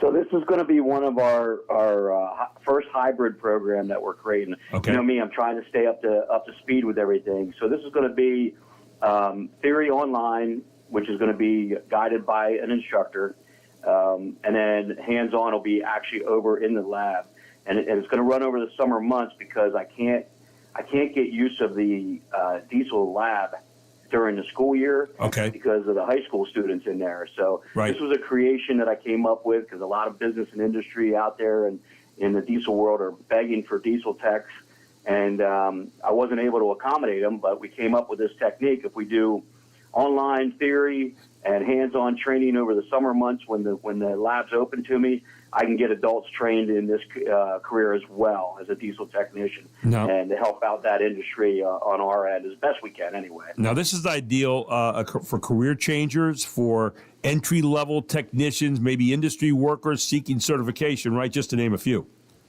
Yeah. I mean, just about everything we do is going to be kind of entry-level, but this will give you a little bit of a heads up going in through the door, you know. We're going to go over diesel engine services, electrical diagnostics, fuel and emission system services, drivetrain inspections. A person coming out of here will be able to probably come in and sit for their Cat 3 safety inspection, which is a large truck inspection license to go ahead and do state inspections on them. So really you'll have enough insight to be able to do all that work as well. Get you started on the new career there. Now, what's the total program length on this, Vance? This is 400 hours. It's 200 hours online theory combined with 200 hours hands-on. Wow. The theory is somewhat self-paced, but we do require everybody kind of keep up with where we are module-wise because what you're doing theory online is what you're going to do hands-on in the lab. So it's imperative that they keep up with that to stay with the whole group and finish, in the time frame that we're trying to get this done. But, we got a beautiful lab down there. Did I take you down to the diesel lab? Yeah. Unbelievable. All the different simulators we have down there that we can, throw codes on and give students the opportunity to try and troubleshoot and see what the problem is and learn how to do that in the real world. So, that's one of the great things I like about your programs. You learn the concepts online, then you apply them in the shop. And, the other part that you do is you really build the programs to support people who are out there working so you can get that flexible online pacing. Like you said, you need to kind of stay up on your modules, but by the same token, you do have, some freedom to kind of move online there a little bit. Yeah, and that gives you the opportunity, like you said, if you're busy and you can only study at night, you can study at night. You don't have set hours to do the theory piece. Of course, the hands-on has to be set hours because we have an instructor coming in there to do that. But it's blended so the week is split up between theory and hands-on. So you're not coming in there 5 days a week and spending 8 hours each day in there. You're coming in there a couple of days a week, do hands-on. The rest of the time is is revolved around your hours when you can get them in, whether it's morning or evening, depending on what your schedule is. Now, you have 6 different units on this course, and every week you're learning something new there. Like I was looking at Unit 1, safety and professionalism are treated as core job skills. Diesel engine fundamentals the next week. Electrical, electronic systems, week 6 through 8. You have 3 through 5, the diesel engine fundamentals. And then you get into fuel systems and emissions, weeks 9 to 10. So you're getting some serious focused kinds of learning there. You get the powertrain and drivetrain, weeks 11 to 13. Weeks 14 to 15, preventive maintenance and diagnostics. You're getting all this kind of stuff in terms of theory, but also a chance to put your hands on down in that shop. Yeah, and that's key. I mean, we talk about it every week with our externships and how important it is to, read it, write about it, and then actually put your hands on and do it. Yeah. I mean, there's no better way to learn than that. Learning from a book, especially in our world, is almost virtually impossible. You have got to have that hands-on piece to it. And we're excited about this one to get it off the ground. This will be the first year for it. Wow. And, I've partnered up with an online training platform that does this for a living. So I know that the theory pieces and the modules are legit. They're up to speed. We have a schedule already set out with that, with our instructor to monitor. That instructor will meet with those students twice a week for the theory piece as well. So if there's any questions they might have on anything in the theory side of it, they have a live person to come and talk to. Well, I'll tell you what, you guys are getting it done over there. You really are. How can people get signed up for this? When is the course going to get started? And, where can people go? I know education that pays is the thing that's on my mind all the time, but tell people about that, Vance. Yeah, so if you go to the website, educationthatpays.com, it is labeled in there under programs. You can fill out a card for an application, or have our recruiter call you back and give you more details if you're interested in just learning a little bit more about it. And you can also schedule a trip to come down and see what we do. And, walk around and see the facility and understand that it's legit. It's not just some garage out back that we're doing this in. This is a beautiful facility with state-of-the-art equipment. So, I would highly recommend that. I actually did that. Vance took me on a tour of the whole place. I'll tell you what, it's amazing. And I can see why you're ranked as one of the highest places in the country to get this kind of stuff done, as well as other jobs, too. You provide so much right there on education that pays. And I think people need to get in there. Again, if you've been out of business for a while, you've been out of work for a while, you've been raising kids, whatever you've been doing, or you want to change careers, I'll tell you what, York County School of Technology Adult and Continuing Education Center is the place for you to go here in York County. And we're trying to make sure it becomes goes away from being York County's biggest secret to York County's best known thing, because you guys are really getting it done over there, Vance. Yeah, that's right. I mean, career and technical education is really building steam right now. It is. Because, hey, who's more important when your toilet backs up than the plumber? Amen right? to that. Yep. Right? Or when your air conditioner goes down, or in our case, now your heater goes down. The HVAC guy, he's worth his weight in gold, right? Well, we're back to the idea. I think at one point in time we were all going to college. Everybody's heading off to college. We're going to do this, that, and and then we came out and we're teaching basket weaving somewhere on a reservation. So instead, now what we're getting back to is the idea of real skills matter, and that's exactly where you guys go. That real skills matter, and not only that, you can get into making money right away without having to go into debt up to your ears, and that's something that's really important to a lot of people at this time when you're trying to make sure your buck counts. Yeah, and these credentials that they're earning are known nationally. You're not just going to get credentials that are good here in South Central Pennsylvania. Right. You're going to get credentials that are honored all across the nation. You talked about a couple times, and I know you don't like to brag, but I'm gonna brag for you a little bit. You're in the top 250 in the country. Tell people a little bit about that rating and how you guys were ranked. And sitting right here in York, Pennsylvania, you're like a gold mine. Yeah. So what they do is they take your graduation rates and your job placement rates, and there's probably a couple other things in there that I'm not aware of that they look at, and then they compare you nationwide with other schools, similar schools, and put you in there. And we did manage to get in the top 250, third in the state, and I think we're the first. I think we're first as far as public institutions go. The other two were private institutions that beat us in Pennsylvania. But, it is nice. I mean, it shows that the hard work that my instructors do, that my office personnel do, and that we all combined put together is really paying off. And the goal, Gary, you know me, I was a business owner before. The goal is always to be bigger, better, faster, stronger. So my goal is to get these kind of numbers and put people in jobs and have them sustain and make it and provide for their families. And that's what I strive to do. That's my job, and I take it seriously. Education that pays, that's .com, right? Educationpays.com. Correct. And I'll tell you what, get in there, ladies and gentlemen. I'll tell you what, also give a call. Get on the website there, educationpays.com. Give a call and take a tour. I'm telling you.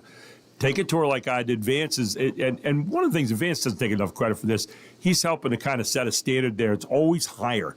And someone always told me you should reach a little bit beyond what you can grasp. Well, they do that at York School of Technology, Adult Education and Continuing Education program, where they are asking you to reach above and beyond and do it in a time frame that's going to work for you, especially if you're working right now, and be able to change careers, get out there, and really go to some places you maybe never thought about going before. Vance, great stuff this morning. Diesel technician. You can check out educationpays.com. Vance, we'll talk to you in a couple of weeks, my friend. Always good having you on. And keep up the great work over there at York County School of Technology, Adult and Continuing Education. Absolutely. You guys have a wonderful week. Thanks, buddy. You too. You have a great week. I'll tell you, Vance Miller and those people over there are doing a great job, Mark. And it just that whole institution, I went through there, and man, has it changed over the years. But they are on the cutting edge of what's going on with AI and all that kind of stuff. Just a great place. I wish I had a backup plan. Yeah, me too. I wish I'd had that too. Especially we were out of work there, and then we couldn't do anything, so we came back to radio. Yeah, so really? Again? No, you guys are still here? Oh, my God. Anyway, great to have Vance on every other week here as he talks about those job possibilities over there at York County School of Technology. So we're going to go back in time out of this stop set. Looking forward to it here on the Gary Sutton Show on WOYK.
Well, the music world has said goodbye to numerous artists this year, but on this day in 1959, 3 young stars died in a plane crash in Iowa.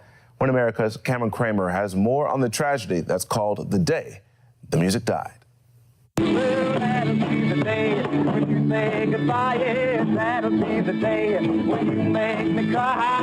Buddy Holly was famous for hits like that, as well as his iconic glasses. But on this day in 1959, the 22-year-old singer and 3 others, including 2 fellow musicians, died in a plane crash in Clear Lake, Iowa. Holly sprung onto the rock and roll scene as an opening act for Elvis Presley, but soon crowds would be flocking to see Holly with singles like That'll Be the Day, Peggy Sue, and Maybe Baby. Baby, baby, I'll have you. Baby, baby, you'll be true. In early 1959, Holly and his band were in the midst of a winter dance party tour across the Midwest. Joining Holly's band were 2 other young musicians, 17-year-old Richie Valens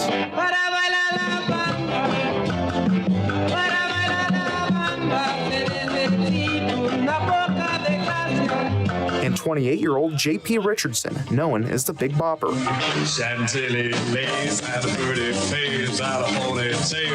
Commuting by bus on the tour, the harsh winter climate combined with poor routing decisions marred the festivities. Heating problems with the bus played a role in many of the musicians catching the flu, while a drummer suffered frostbite. By early February, the musicians needed to make a change. Holly decided to charter a plane after playing in Clear Lake, Iowa. The flight would take him and 2 other passengers to Fargo, North Dakota. Valens got his seat on the plane by coin flip, while Richardson was not supposed to be on the flight, but after falling ill, he convinced Waylon Jennings to give up his seat and ordered a rest. In poor weather, a 21-year-old pilot named Roger Peterson took off with the 3 passengers. Minutes after takeoff, the flight would encounter trouble. The wreckage was found just 6 miles from the airport. All aboard were dead. An investigation showed the young pilot was not trained to fly in the inclement weather, as that required knowledge of specific instrument sets. Today, a tribute featuring Holly's iconic glasses is located near the crash site, while a fellow musician, Don McLean, addressed the tragedy in this 1971 #1 hit. But something touched me deep inside the day. The music died. Cameron Kramer, One America News. Yep, that was a pretty good report there. That was a very good report. I was much more in depth than I've ever heard. I did not realize all of that, and that's a really good story. The drummer had frostbite? Yeah, unbelievable. But the Big Bopper, Richie Valens, and Buddy Holly all dying on that plane crash, and then of course Don McLean really bringing it all to light in that song, "The Day the Music Died." Yeah, on this day, 1959 it was. By the way, Punxsutawney Phil saw his shadow yesterday. You know what that means? Nothing. That's what it means. Nothing. I mean, they're a big rodent. You can say 6 weeks away. What it meant was a whole lot of people got drunk yesterday. Probably have hangovers today for breakfast. And that's what it meant. There you go. And so yeah. Anyway, I saw a new fad this morning, and it's kind of gross. It's a new fad in breast and butt enhancement, and they're taking fat from cadavers. Okay, why? Dead people. Fat from cadavers. I mean, think about this. Why donate your body to science when you can donate it to your favorite female rapper, right? I mean, there you go. I mean, the fat from cadavers, and there it is. So you say, I'm dying, I'm going to give it to whoever. And let I don't understand, though. I mean, why couldn't they just relocate their own fat? Or, yeah. I mean, or borrow it from a family member. Yeah. So anyway. How about if you're talking about health? Let's check out this story. Go ahead. About, we've always wondered just how smart are babies, right? But because they can't communicate too well, it's kind of hard to understand. But this study has taken another look. A new study suggests babies can distinguish between the different objects they see around them at just 2 months old. That's earlier than scientists previously thought. This study took data from 132-month-olds who underwent brain scans while awake. The babies viewed images from multiple categories commonly seen in the first year of life, things like trees and animals. When babies looked at an animal, their brains appeared to activate differently than when they looked at an inanimate object. The findings were published Monday in the journal Nature Neuroscience. John Saucier, Fox News. Yeah, the baby's going like, hey, I really like the dog, but the cat's kind of snotty. I really, they're differentiating, I'm sure. Exactly. Already. Yeah. Or maybe, Mom, this milk is a little bit hot. Could you cool it down a little bit? Come on. Maybe, I don't know if they're that smart. Well, let's hope they don't learn to communicate. By the way, speaking of milk, a series of small earthquakes rattled the San Francisco Bay Area on Monday morning. Yeah, they had some earthquakes. Fortunately, they were so tiny that no one spilled their $14 lattes. I'm really, it wasn't that bad. So they were still, oh my gosh, my latte. Oh my gosh. So, what am I going to do? Yeah. Anyway, how about let's check in with our house call for health. This is House Call for Health, a shift in focus for the U.S. drug supply. The Food and Drug Administration launching a new pilot program designed to boost U.S. production of pharmaceutical drugs. The FDA now accepting applications for its PreCheck program, which the agency says aims to streamline construction and cut down the review process for drug manufacturing sites in the U.S. The new pilot program is part of President Trump's initiative to increase drug manufacturing in the U.S. The FDA Commissioner, Dr. Marty McCary, writes, after 35 years of globalists taking pharmaceutical manufacturing overseas, the FDA is taking bold steps to bring it back. For more health news, go to foxnewshealth.com. House Call for Health. I'm Lisa Brady, Fox News. Yeah, there you go. Well, this hour has been brought to you by Trish Hauser, State Farm Insurance Agent, located at 1865 Susquehanna Trail, North Susquehanna Trail, right out here in New York. And you can give her a call today at 717-848-4336 to get an appointment. She does set up special appointments sometimes. They're open 9 to 5 daily, so find out when you can get there. But they offer coverage for our cars and homes and life, as well as renters policies, and they have been the sponsor of this hour of the Gary Sutton Show here on WOYK. Coming up next hour, Jamie Norpel joins us. Well, before we get to plugging, because we still got some time here. Can you see I'm not allowed to plug earlier? Oh, no. Well, I'm just saying. Okay. You go right ahead. Jamie Norpel, but then we also have Eugene Pasquale, who's going to be joining us during the next hour as well. And Walt. Who? I don't know what you're thinking. Walt Oakham? Walt Oakham is not going to be in the next hour. What? Walt has actually just wrote me a note and said, would you take it today? Because he said he can't come in. So I'm going to take care of your computer today. Okay. So we'll do that I here always in the look next forward hour. to that. But what else do we have coming up next hour? Well, let me ask you about, do you know what an octothorpe is? I didn't until today. Octothorpe? No, Octothorpe. I don't know. That's a hashtag. Did you know that? No. I thought it was a hashtag, but apparently it's an octothorpe. I thought it was some kind of new scary monster. Yes. I don't know. Well, we've got 5 seconds. Yes, we do. We'll be right back with more here on the Gary Sutton Show on WOYK.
This is York's only local show on York's only local station. This is the Gary Sutton Show on WOYK. Listen to your show every day. It's really good. I have you guys on every morning to wake up to. Gary Sutton, mornings 6 to 9 on Sports Radio 98.9 FM and 1350 WOYK. All the things you're talking about are all things we're talking about. It's Main Street America every day. And you're getting your money's worth. You're a brilliant mind, tremendous experience. You're great for the community. The Gary Sutton Show on York's first station, WOYK. Life moves pretty fast. You don't stop and look around once in a while, you could miss it. Now, broadcasting live from WOYK's downtown York studios inside Wellspan Park, here's Gary Sutton. And welcome back to the Gary Sutton Show here on WOYK, our final hour on a Tuesday morning. Well, that sounds dire, doesn't it? Already? I know.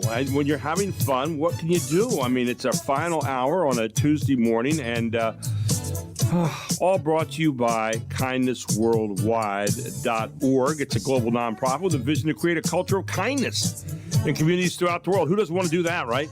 Kindness is free and the world's greatest superpower. It merely requires a personal choice to unleash its vast potential. And that's what Kevin Smith did, made a personal choice. He said, we're going to get out there, and the vast potential is starting to be unleashed. We invite you to join the movement to change the world with one act of kindness, one person, one community at a time. Go to kindnessworldwide.org and find out what you can do for some of the actionable ideas and means to support it. Also, Ann Stein and Sparler, attorneys at law, are presenting sponsor in this hour. And throughout the show, primary areas of focus for all of you on Main Street, York, where we talk to every day. They're taking people off Main Street, York, too. Estate planning, estate administration, family law, divorce and custody, municipal law, military law. They do it all, and they're ready to help you today. Their location is 117 East Market Street, right here in downtown York, about 2 minutes away from where we are. Their phone is 717-846-8811, and you can call them at Monday to Friday, 8:30 to 5 p.m., and they are nice people. They're ready to help you, and they've been doing the job here in York since 1940, and I'll tell you what, when it comes to expertise, you can't do better on Main Street, York, than Ann Stein and Sparler, attorneys at law. And don't forget our Back 9 text line going on right now. Our Back 9, located at 259A Pauline Drive, right out there in South York Plaza, is the new hottest place to play golf here in York during times like this. It's indoor golf, 4 great heated bays, huge screens on the wall there. You can watch your game while you're playing. And, of course, our text line right here is 833-478-4729. You can call throughout the show today and check out anything you want to or talk about anything you want to. But the Back 9 is our sponsor, theback9.com/York-PA, theback9.com/York-PA. Stop out and find out what it's all about and why so many people are flocking there. It is the number one destination of all their destinations across the country. More people will sign up for this than anywhere else in the country. Find out why. It's got the latest technology. And let's see what else. This hour sponsored by Your Computer, because it feels good to have peace of mind. Yeah. I go to Your Computer for all my computer needs. They're located right out there at 2069 Carlisle Road in the Shiloh area of York. You can give them a call today at 717-739-9675. They're open Monday to Friday, 9 to 5 p.m. Walt Oakman and his people are ready to help you repair the computer. They can even remote it to your home for that. You can stop by and buy a new computer out there, used computers. They customize computers, and they take care of your digital backdoor mark to make sure no one's sneaking in, right? They do all of that. And again, Your Computer, because it feels good to have peace of mind. With that, we turn now to Jamie Norpel here on a Tuesday morning, who is inching ever closer to having a new member of her family. Good morning, Jamie. How are you? Good morning. I think you hit the nail on the head. I am 7.5 months pregnant and very much feeling it. Very much feeling it right now. Okay. And so a month and a half or so away from, what's the expected date on that, Jamie? My due date's March 28th, but it looks like I might need a C-section, so they'll probably bring that on more at 37 weeks. Okay. My firstborn was born March 5th, so I'm trying to keep their birthdays as far away as possible. Okay. All right. So there's a little bit of strategy here, but now this will be your second child, right? Yep, I have a boy at home, and I haven't been super open, but I'll share with you if you promise to keep a secret. We're going to bring in another boy, so I'll be officially outnumbered. Oh, my goodness. 3-1. But you're smarter than all three of them together, so that'll work. I think that'll work out. Jamie, of course, the head of the York County Safety Collab here in York. So, what's new on the safety scene here this week? Last night, a group of us met to host our second seminar to better understand York County kids, specifically those who are justice involved. So I partnered with York County Probation. I had 2 probation officers come out, Brittany Thomas and Sierra Wood, as well as LaQuinn Thompson. He is in charge of York City Parks. And he is also a fantastic nonprofit founder. He founded the Beast Initiative, which is for mostly inner city kids that want to play e-games and video games. He has it over at the Vonnie Grimes Gym. We had 20 people. I had to cut it off again because people are interested in learning how to support our kids in York County. And it was just a fantastic seminar, so I thought I'd go through some of our main takeaways. Yeah, please do. I'm interested. Well, one is we talked about how, and Gary, you and I have talked about this before, growing up today is so different. Mm-hmm. And I know that isn't always fair to say. It's like, how is it really that different? Kids are constantly online. Like, there is no difference between online and offline culture anymore. And I'm not anti-tech, but, in the classroom, I would use computers frequently. Right. Even now, as a, classroom or professor at York College, I allow screens if they want to take notes on their computers, because that's what I do. But while that's very good, there's a lot of great things, like access to information. They can teach themselves. They can learn about anything they wanted. They also get to see people that look like them doing cool things, right? Right. I mean, it's a great opportunity. The downside is bullying and peer pressure can happen so quickly. Right. We're seeing in schools that fights are escalating what seems like out of nowhere, because kids are obsessed with calling each other out. Wow. So they'll go online, they'll say something, and then they'll feel the need to prove themselves, or else they're going to get bullied again. And so they'll escalate into some type of confrontation or conflict that results in a fight, which can result in out-of-school suspension. And that's all because of their phones in their pockets. Wow. So what was the takeaway then last night? So what do we do about it? I mean, when we see schools that are taking phones away from kids when they get there in a lot of cases, or the phones get checked in and then checked out at the end of school. So we get some of that. But, you're right. I mean, the difference between what's real and what's online there's barely indistinguishable at this particular point. Right. Well, ultimately, parents make that decision, right? Like, parents can decide if they're allowed to have technology, when they're allowed to use it. But the people in the room last night were everything from, we had a county judge there that was in charge of the juvenile wellness courts. Again, probation. We had 2 law enforcement officers, a lot of members from the faith-based community that have ministries that work with kids, the safety sector that are in school districts, even teachers from the JROTC and the ARC. And so every individual that comes to these seminars somehow are youth service providers. And so we challenge them to think about their programming and ways that they can step away from technology, whether that is field trips or group activities or, arts and crafts, or even, I was telling you about LaQuinn Thompson has the Beast Initiative, which is for e-games. It's for video games. So, by default, the nature is to be on technology. But he went through a simulation where it was a get-to-know-you game where we did a rock, paper, scissors competition, and then we did a speed dating interview, like, what's your favorite color? What's your favorite food? And then we went around the room and shared, who else has that favorite color? Who else has that favorite food? Yeah. And it was instant rapport building and connection.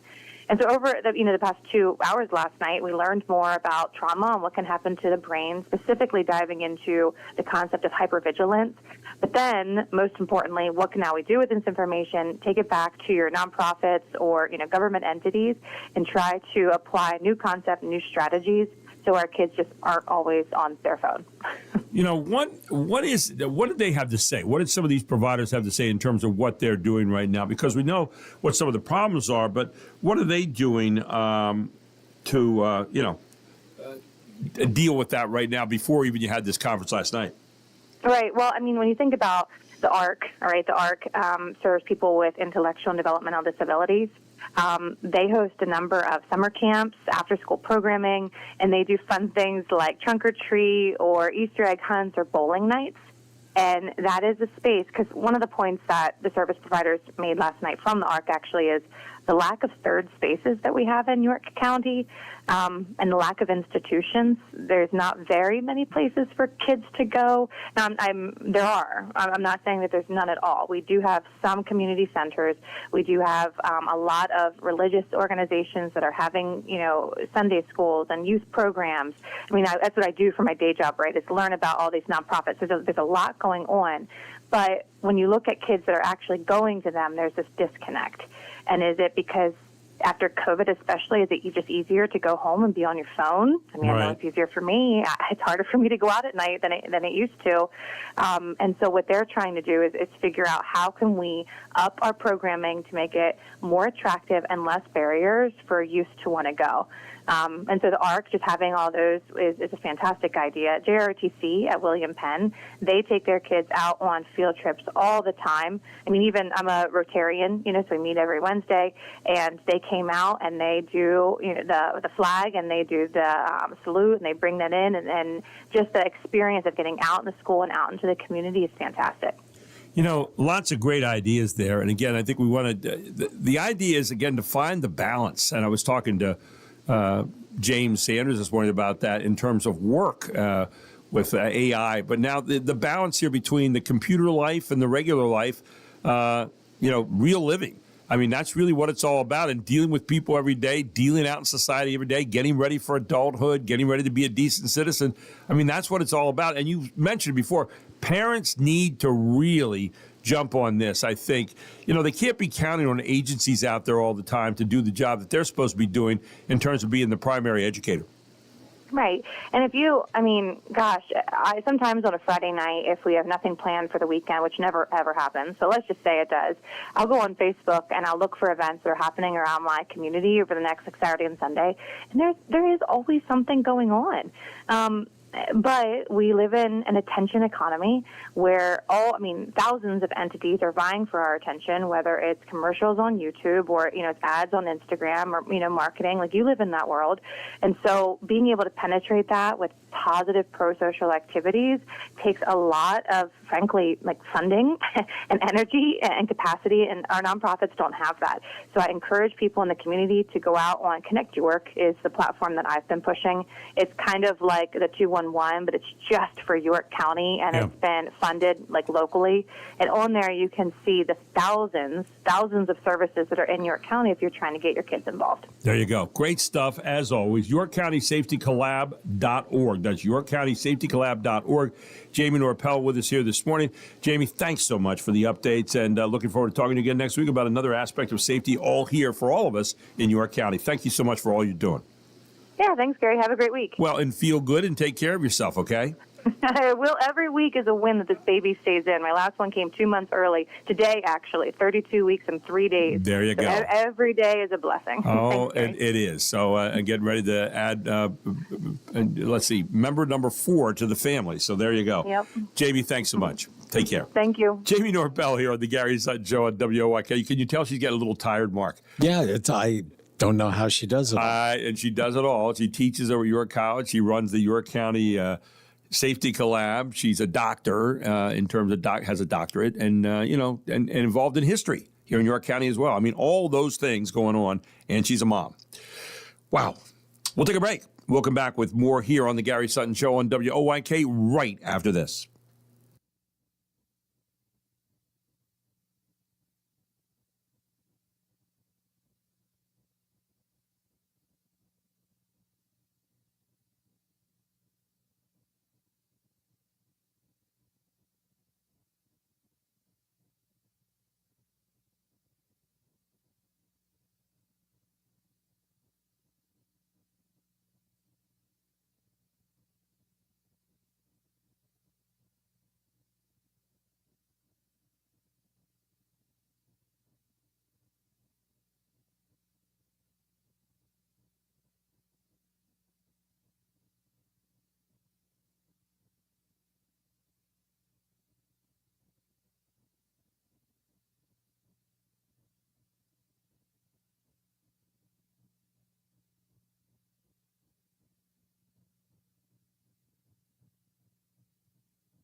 15-14. Here come the Rockets. 5 seconds left.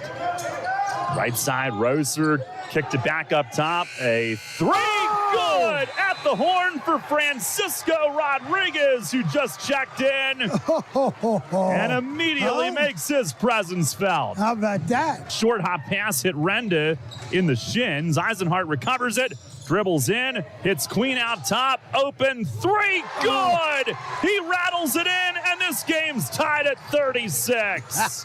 The next foul will send them to the line. It's into Ogrechek being chased. He circles away from Eisenhart, dribbles away to the left.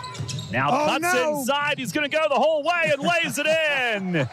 He snaked his way the whole way around the court. I'll tell you what, that's the assassin right there. Yeah, Ogrechek is one of the great players in the YAIA, soon to be called the South Central League. But, Red Lion winning 50-40. Had a good game last night with Spring Grove. Red Lion 6A, Spring Grove 5A. Spring Grove now goes to 15-7. They're 7th place in the District 3 power rankings to head up for the District 3 tournament. And for Red Lion, they're 3rd. Right behind Central, who beat State College last night, 62-54, and right behind Central Dauphin. So those are the top 3 teams in 6A, and of course fighting out for spots in the playoffs here in York County in the final year of the YAIAA. Here's one for you, Mark. Yesterday morning, a driver who had a tractor trailer was driving and hauling a 42,000-pound load of steel beams. Oh, my. Yeah, and he. What happened was he had a crash. Happened down a Lincoln Highway over there in Paradise Township around 8:23 yesterday morning. And what happened was the beam shifted and they came through his cab. Oh, my. Yeah. How would you like to? And when he stopped, the load shifted, causing the beams to puncture the cab where the driver was, the Post said. The driver was able to escape without injury, according to the Post. Emergency Management Coordinator to Paradise Township, Neil Doyle, was quoted as saying, "The guy is lucky," I would say. Yeah. Absolutely. There you go. Hey, so this weekend, it's a Super Bowl. I know. Oh, you hadn't? You heard. Okay. Yeah. Several times. So even if you don't care. Right. Because, the Seahawks, from the state of Washington, there are probably some fans around here, but not like a lot. In New England, they've been around a while, so I don't know. I'm just saying that it's a chance for people to get together and to have a party, right? And to have some snacks. If you haven't, if you've been very good about your New Year's resolution, now is a good time. The Super Bowl is a great time to kind of let loose once. But part of the problem with that could be the price of your snacks, right? Mm-hmm. Well, I got some good news for you. PepsiCo is cutting prices by as much as 15% on some of its brands, including Lay's potato chips and Cheetos. The Wall Street Journal says the change follows pushback from customers, a flood of emails and voicemail messages complaining that prices are too high. And activist investor Elliott Investment Management is pushing the company to make positive changes to its food business. As PepsiCo raised prices to cover higher costs, shoppers have moved to cheaper store brands. The suggested changes include dropping the price of an 8-ounce bag of Lay's classic potato chips from $4.99 to $4.29. Jenny Coselda, Fox News. And by the way, if you're keeping your eyes on D.C. at all today, of course, we have a partial government shutdown right now, and today they're hoping to get it back up and running again. House Republican leaders are seeking enough votes in the narrowly divided chamber to reopen the federal government, which has been partially shut down since early Saturday morning after a funding lapse. Now, it won't be simple because many House Democrats do not plan to support the deal that Senate Democrats have struck with the White House. House Minority Leader Hakeem Jeffries of New York told House Speaker Mike Johnson last week that his party would not help pass the package without numerous additional restrictions on immigration enforcement. according to two senior House Democratic aides who spoke on the condition of anonymity. What that means is they were sent out to tell everybody, but they didn't want everybody to know that they were out there tattling, even though they were sent out to do that on purpose, to discuss the private negotiations. I thought I'd just put that little code speak in there. If most Democrats do not support the package, Republicans will need near unanimity to pass the funding package which President Trump has endorsed. But Johnson predicted on NBC News' Meet the Press on Sunday that they would be able to end the shutdown at least by Tuesday. So we'll see today if that happens. We talked to Congressman Perry yesterday about that. He indicated they thought they might come to some agreement today, but we'll see. They're funding, now the Senate deal that they made, they were funding Homeland Security for 2 weeks to give them a chance to put in some changes and some, things that would make it better. We'll wait and see if the House ends up coming along with that or if there's something new that they add to that today, Mark. So let's jog over. I have no idea. To pet news. Oh, let's jog over to pet news. Yeah. Okay. We like pets, right? Yeah. America loves their pets. Right. So what is the latest? Take a pause. The U.S. Department of Agriculture is accused of looking the other way as commercial dog breeders abuse their animals. The ASPCA's Robert Hensley says it happened in 2024 and again in 2025. USDA inspectors observed dogs who were sick and injured without having been seen by a veterinarian or receiving medical care. A new report from the group says last year there were 680 animal welfare violations documented at breeding facilities, yet the USDA took no action at all. And there were also 150 instances of dog dealers turning away USDA inspectors, not allowing them to enter the property and conduct inspections, which is a very serious violation. The group says about 250,000 dogs are in breeding facilities or puppy mills, and many of them are given moldy food and filthy water. What to do? We are encouraging the public to look to their local shelter and rescue first if they're looking to bring a dog into their home. Take a pause. Jill Nato, Fox News. Yeah, you want them to take good care of them. I know Steve Martinez and all the people over at the SPCA there do a great job with educating people on that and helping people out. And, very good. President Trump is planning to close the Donald Trump and the John F. Kennedy Memorial Center for the Performance Arts, and for 2 years, starting in July. President Trump said Sunday he plans to close the Kennedy Center for roughly 2 years for the facility to undergo construction. The proposal comes amid a series of cancellations and internal upheaval since he took over the arts institution and presidential memorial nearly a year ago and remade it in his name and image. He said, I've determined that the Kennedy Center, the Trump Kennedy Center, if temporarily closed for construction, revitalization, and complete rebuilding, can be without question the finest performing arts facility of its kind anywhere in the world. President Trump wrote in a post on Truth Social. In other words, if we don't close, the quality of construction will not be nearly as good, and the time for completion, because of interruptions with audiences from the many events, using the facility will be much longer, unquote. So in July, they're planning on closing down the Trump Kennedy Center for 2 years. This hour being brought to you by YorkComputer.net. And, York Computer is the place you go at 2069 Carlisle Road out in Shiloh to get all of your computer needs. That's where I go, and I don't need to go anywhere else. They repair computers. They have computers for sale there. They will customize computers for you. They will help to make sure that you're safe on your computer from all the people who are trying to sneak in there. That's what they do at York Computer in Wall Oak when all the good people are ready to help you today. Give them a call at 717-739-9675. Tell them that I sent you. They're open Monday to Friday, 9 to 5 p.m., about a half an hour till they open today, and they are always ready to help you. York Computer Repair, the only place you need to go because it feels good to have peace of mind. Check them out at yourdigitalbodyguard.com. We take a break. We come back to Gina Pasquale up next on Politics, all here on The Gary Sutton Show on WOYK.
everybody. Three Dog Night, and birthday today. No. Oh, a death today. That's what it is. The lead singer, Chuck Negron, is passed away apparently at the age of 83. Interesting story. When I first went to college, I was a music major for about 2 weeks. And there was a guy who was in our music department whose name was Basil. And no one ever knew his last name. I mean, I guess he had it down in his record somewhere, but everybody knew him as Basil. This guy was a weird dude. And, of course, at that time was back in 1969 and 70, and, long hair and all that kind of stuff was in. And so this guy, apparently, and in the music department, the word got around, this guy wrote a song a day, Mark.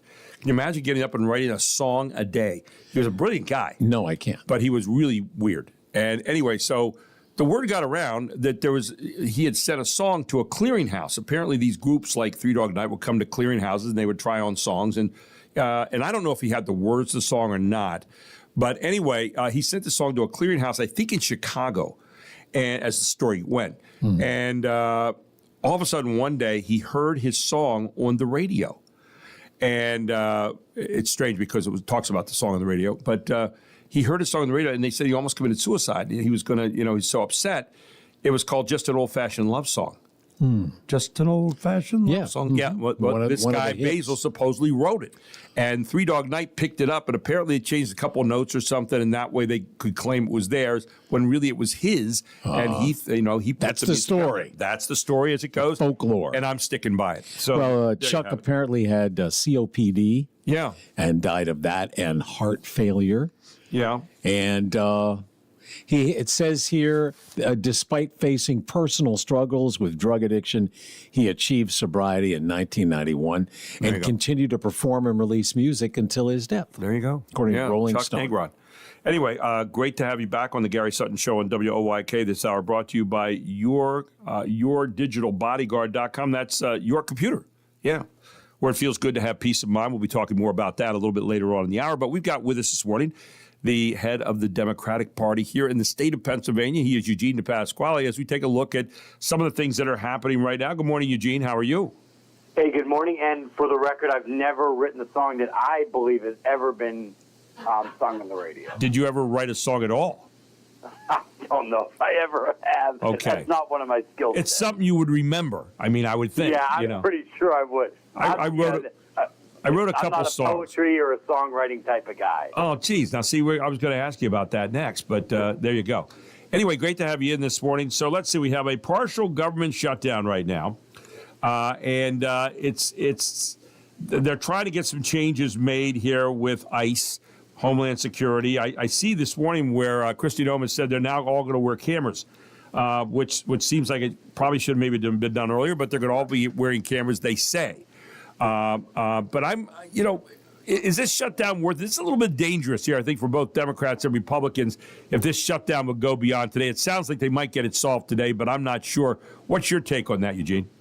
I'm not sure either, and I'm not a fan of the shutdowns. But it does seem, like they are trying to handle this negotiation like adults. I know that's asking a lot of these folks, but it does seem like they're trying to, because there's some things they've taken off the table and they've agreed to, put aside and deal with at another time. So it does seem like they are at least trying to have rational discussions here. Yeah, they are. And I'm glad to see that because it's something that we need to do right now. Right. And we don't have enough of that. Frankly, we talk about that every week. I saw where... That's why I at least wanted to commend it because we do complain when they don't do it. So when they're doing it, however, we may disagree with the outcome. At least they're having a discussion. I want to ask you a question, Eugene, because you're in charge of trying to get votes for your party. You're in charge of trying to get candidates elected and all that. How do you, as a guy that's in that position, bridge the gap between strategy and principle? How do you do that? Because I know, and you and I have always talked about this for, almost 30 years now, about when you stand on your principle, sometimes it might go against your party. And how do you bridge that gap as a guy who's in that position? Yeah, sometimes it can be a little bit at cross purposes because right now the best thing for the Democratic Party, which I'm chairing of, is a complete collapse of the Trump administration. Right? That would be, think about one of the biggest election victories in Democratic Party history was Franklin Roosevelt in 32. Well, what preceded that was the Depression. Right. I don't want that to happen. I want our side to win. I think we have better ideas, but I don't want that type of disaster to lead into why we're having the victory. So for example, I do advise candidates on, when they ask me what do I think about this, I said, look, here's probably the best political answer to give, but here's probably the most responsible. It's up to you to make that decision. But when you say the most outlandish stuff and then you gain power, it's kind of how we're stuck here, which is we've had this 10 to 20-year arms race of who's going to keep outdoing the other, and now we're in a position where nobody can talk to each other. At some point, the cycle has to break. I was doing my show the other week in Baltimore on Saturday morning, and a guy comes in and he starts to go off about Trump. And he's, Trump's the most ridiculous guy ever. He'd never get elected any other time. He's outrageous, da-da-da-da-da. And anybody who follows him is outrageous. And he goes through this whole litany of things. And so I sat and listened, and I got to the end, and I let there be a pregnant pause for a moment. And then I said, I'm going to go out on a limb here and take a wild guess that you're a Democrat. And he kind of got it. He goes, yeah. You can hear him saying, you realize all the stuff he said. I said, okay, let's just for a moment take what you just said and say it's all 100% true. Let's say everything you just said is Trump's outrageous. I said it's all true. I said, how bad was your side's ideas that this guy beat you? Right. And the guy stops for a second. And he goes, oh my God. He said, I never thought about that. I said, I'm serious. I said, your guys need to have better ideas. You need to come up with a better way other than just I hate Trump. I don't like Trump. Because I said that's not getting you elected. Now it may get. We're seeing some elections right now where because Trump is the incumbent president. We know in midterms that's normally, incumbent presidents take a hit. Right. But the bottom line is we really need both parties to start coming up with better ideas out there that we have a legitimate choice as people, don't we? I'm going to go even a step further. I think it's a bit beyond the ideas. In this, I saw early on in the Trump administration, Mark Halpern, who I think is a very good reporter, said Trump wants to be on Mount Rushmore. Okay, and by the way, I'm not saying that to make fun. That's what we want. And I remember thinking, okay, well, sure, anyone that wants to run for president has a big ego, and that's something they would probably want. Every president that you see that you qualify as great, every one of them, whether they were Republican or Democrat or whatever party there was in Washington, obviously didn't have a party. Whatever there is, at some point, if not on several points in their political life, particularly in their presidency, they went well beyond party to unify the country. Every one of them. Yep. And they probably did something that their most ardent supporters would have been disappointed about. And so, to me, if Trump had asked me, "Oh, how do I get there?" I'd say, "You got to try to do something. You can't just be pleasing the MAGA base." And so the same thing would go to our party. We can win a midterm. By the way, we probably will. We'll probably win more seats. Right. Probably get the House. I don't say that to brag. The history shows that that's the likely outcome. Right. But that doesn't solve the problem, and we all know there's a problem. And it goes beyond how are we going to pass a budget. Yeah, the problem is we want better ideas. We want people who are going to sit down and be statesmen. Much like you said, they're maybe working on this a little bit right now with the whole shutdown of the government, although I think both parties realize a prolonged shutdown, again, might do them both a lot of damage here in the long run. I'm reading this book right now called Washington Circle, and it talks about George Washington after the Revolution when he decides to become president of the United States. And my admiration before I thought he was the greatest president ever has gone up tenfold. This guy had more humbleness in him and more respect for something greater than himself than any president I can imagine we ever had. And he was in the most Washington didn't want to run. He got pushed into it by guys like Madison and Hamilton. And they said, if you don't run, all this stuff that we have right here probably isn't going to get done because it's going to be your personality that helps to get this through because you're so well respected in the country, which was evidenced by the fact that he was unanimously elected. So I'm looking at that, and then I'm looking at this time right now. Humbleness in this time of our politicians, particularly our president, is not really evident. We don't have humbleness, and we don't seem to have the respect for something greater than ourselves. Am I wrong on that? Oh, I think you're spot on. And just remove even Trump for a second about that idea of humbleness. I mean, oh, dear God. And sometimes, you take like the whole situation with ICE, the border, immigration. The American people are kind of telling them what they want by a vast majority. They want a secure border. They want dangerous criminals out of the country. And they want to reform the process for people that want to come here legally can come in. That's like a 70, 80, 90% issue. And yet both parties have dramatically failed in achieving that. Yep. It's kind of embarrassing. It really is. And for whatever reasons, people say cheap votes, cheap labor, all that stuff, that's what they throw around. But for whatever reason, the fact that you cannot sit down and say, okay, our number one goal here is to provide security for the United States. That's our goal. That's not a goal, it's a mandate. It's what you're supposed to do as government, and yet at the same time, they can't seem to come to any agreement on how to do that in a logical way. Trump got the border, the numbers coming down. That's good. Okay, but then how do you go about achieving safety with the people that are here? How do you go about doing that? Because it's happened over a long period of time. It's not going to get corrected just like that without affecting all kinds of institutions here in our country. That's right. And look, the picture that's floating around, and I actually talked to my kids about it a lot, and that was, Alien Gonzalez. I think you had me on your show after that had happened. Right. And that was one kid, and I still to this day believe it's why George Bush beat Al Gore, because that probably alienated enough Cuban-American votes in South Florida that helped, because, we all know Florida was, I think, Bush won it by 300 votes or something like that, out of 7-8 million cast. Without getting too sidetracked, it is nobody must have sat down when Trump said, "You want to try to expel all these people fast? This is what this looks like. People aren't going to like it. You have to be methodical. You got to be patient. You can have a big win just by securing the border. That's a big win." And Obama failed on this too. Nobody has tried to actually reform the process, because I've yet to hear even the most ardent conservatives. They'll say, well, of course, if people follow the rules, I want people to immigrate to the country. Nobody ever denied. I mean, I'm sure there's somebody out there, but that's even among Republicans, that's a 70, 80% issue, if not higher. And yet both parties have absolutely failed in even trying to go after that. And I actually think Trump would have probably been in a great position to do it, because he was hard about the border and did have a lot of success there. Yeah, I mean, that's his theme. So, I mean, you follow through with that. I just think that, some things can be done differently right now that can make this a lot more effective, and the explanation of how to do it would be a lot more effective. But again, our politicians in the present day aren't as good explaining that as they should be. And I wonder sometimes, I think they're smart enough. I just don't think there's I don't think there's the will there to want to do the tough things, and that's what we elect them for, is to do the tough things. I think we need to get back to that again. I don't care if they're Democrats or Republicans, get back to electing people to do the tough things and really be policymakers and statesmen about it.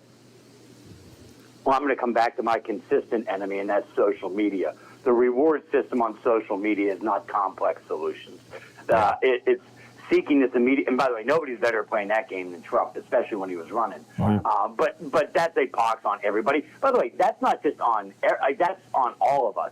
You get the immediate gratification from some hot take that's over the top with some meme. It may even be kind of funny, but that's where your reward system comes in now.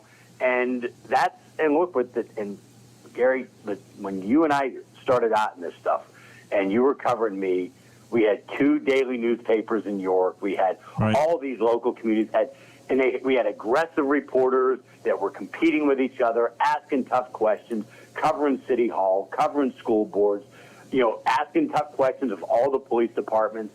That stuff has gone away now, and it's a real problem. Yeah, it really is. To be continued, my friend. Thank you so much for taking time this morning. Always appreciate you being on, Eugene, and we'll look forward to talking again next Tuesday, my friend. You got it, my friend, and I hate to say it, good luck to Mark in the Super Bowl. The worst thing that could happen is if New England wins on Sunday, and I got another week of this at least to go through. I have heard about I think he's at practices every day, for heaven's sakes. He's waited a few years for this. They had a couple of years to cool down, but I'm worried that they're going to get back to the haughty, New England fans that they once were past the latte. You know what I mean? I'm just saying. Hey, thank you, buddy. I'll talk to you in a bit, all right? You got it. Be well. Bye-bye. Thanks. Eugene DePasquale here on the Gary Sutton Show at WOYK. We'll take a break. Thank you, Eugene. Yeah, I know. Yeah, you're just soaking it up. Oh, gosh, I'm going to need some counseling. Anyway, we'll be right back here on the Gary Sutton Show with some final comments right after this.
And welcome back to the Gary Sutton Show here on WOYK on a Tuesday morning where it is 8:54. And, Walt Oakham couldn't be here today, but I got to tell you, your computer is the place you need to go right now for all your computer needs. I've been going there for a while. You can find them under yourdigitalbodyguard.com on the web, but they're located at 2069 Carlisle Road out in the Shiloh area of York. And I love them because they're personable and they're knowledgeable. Those two bulls are the reasons I go there. Yeah, personable and knowledgeable. When you walk through the door, you're going to get met by a smile. And you're going to be met by people who care about what's going to go on. And then the knowledge kind of kicks in where they start to go into your problem, and you're going to see firsthand just how good they really are at your computer. Your Computer is a place that you go for repairs. It used to be called Your Computer Repair, and they can do all kinds of repairs for you. I'm amazed how many times Walt has fixed me up, and Nate and all the good people out there over the years have fixed me up when I've had a problem with my computer. I even bought my computer out there, by the way, so I don't have a whole lot of problems because they take care of that ahead of time. They program it for me. They get all my stuff in from my old computer, the new computer. They did all that, and I'll tell you what, they do it right. They take the time to make sure it's right, and it doesn't leave the shop until it is right. As I said, 2069 Carlisle Road in the Shiloh area of York. They're right next there to the Shiloh Diner. You can give them a call at 717-739-9675. They're open just in a few minutes from now, Monday to Friday, 9 to 5 p.m. But they are ready to help you in that area of repair. They can even remote into your home and fix your computer sometimes that way. But they're also good right now for making sure that you're safe. In this time where digital safety is really important, I've had some situations where I needed to have someone check in. Well, what I did is I signed up with Walt for a monthly plan. It's about $49 a month, and they take care of everything. Watching the dark web, making sure that I'm not getting infiltrated, all that kind of stuff. And they keep my digital world safe, and I really appreciate it. Check into it, $49 a month, and you can just give them a call, as I said, at 717-739-9675. Get them today, and they'll take care of all of that because it feels good to have peace of mind. Your Computer Repair is the only place that you need to go. And I call it Your Computer Repair still by habit, but it's your computer now. And stop by and see them. They're ready to help you today. 717-739-9675 or go to yourdigitalbodyguard.com. So I thought if we had to repeat one story today, just one, right? I think this would be the story that we would repeat. Are you ready? Go ahead. Okay, here we go. This is the one we've been waiting for. Seahawks, Patriots. A rematch from over a decade ago, the New England Patriots against the Seattle Seahawks. And back then, EA Sports accurately guessed that the Pats would pull it out 28-24. This year, with Sam Darnold behind the center, Madden NFL 26 says that the Seahawks will squeak by 23-20. And this is going to be a touchdown. The Seattle Seahawks are Super Bowl champions. What a finish! Over the last 20 years, Madden has correctly guessed who would win the big game 13 times, giving them a 65% win rate. Eamon Dignam, Fox News. How soon is Sunday coming? That's all I really want to know. How will it be here soon?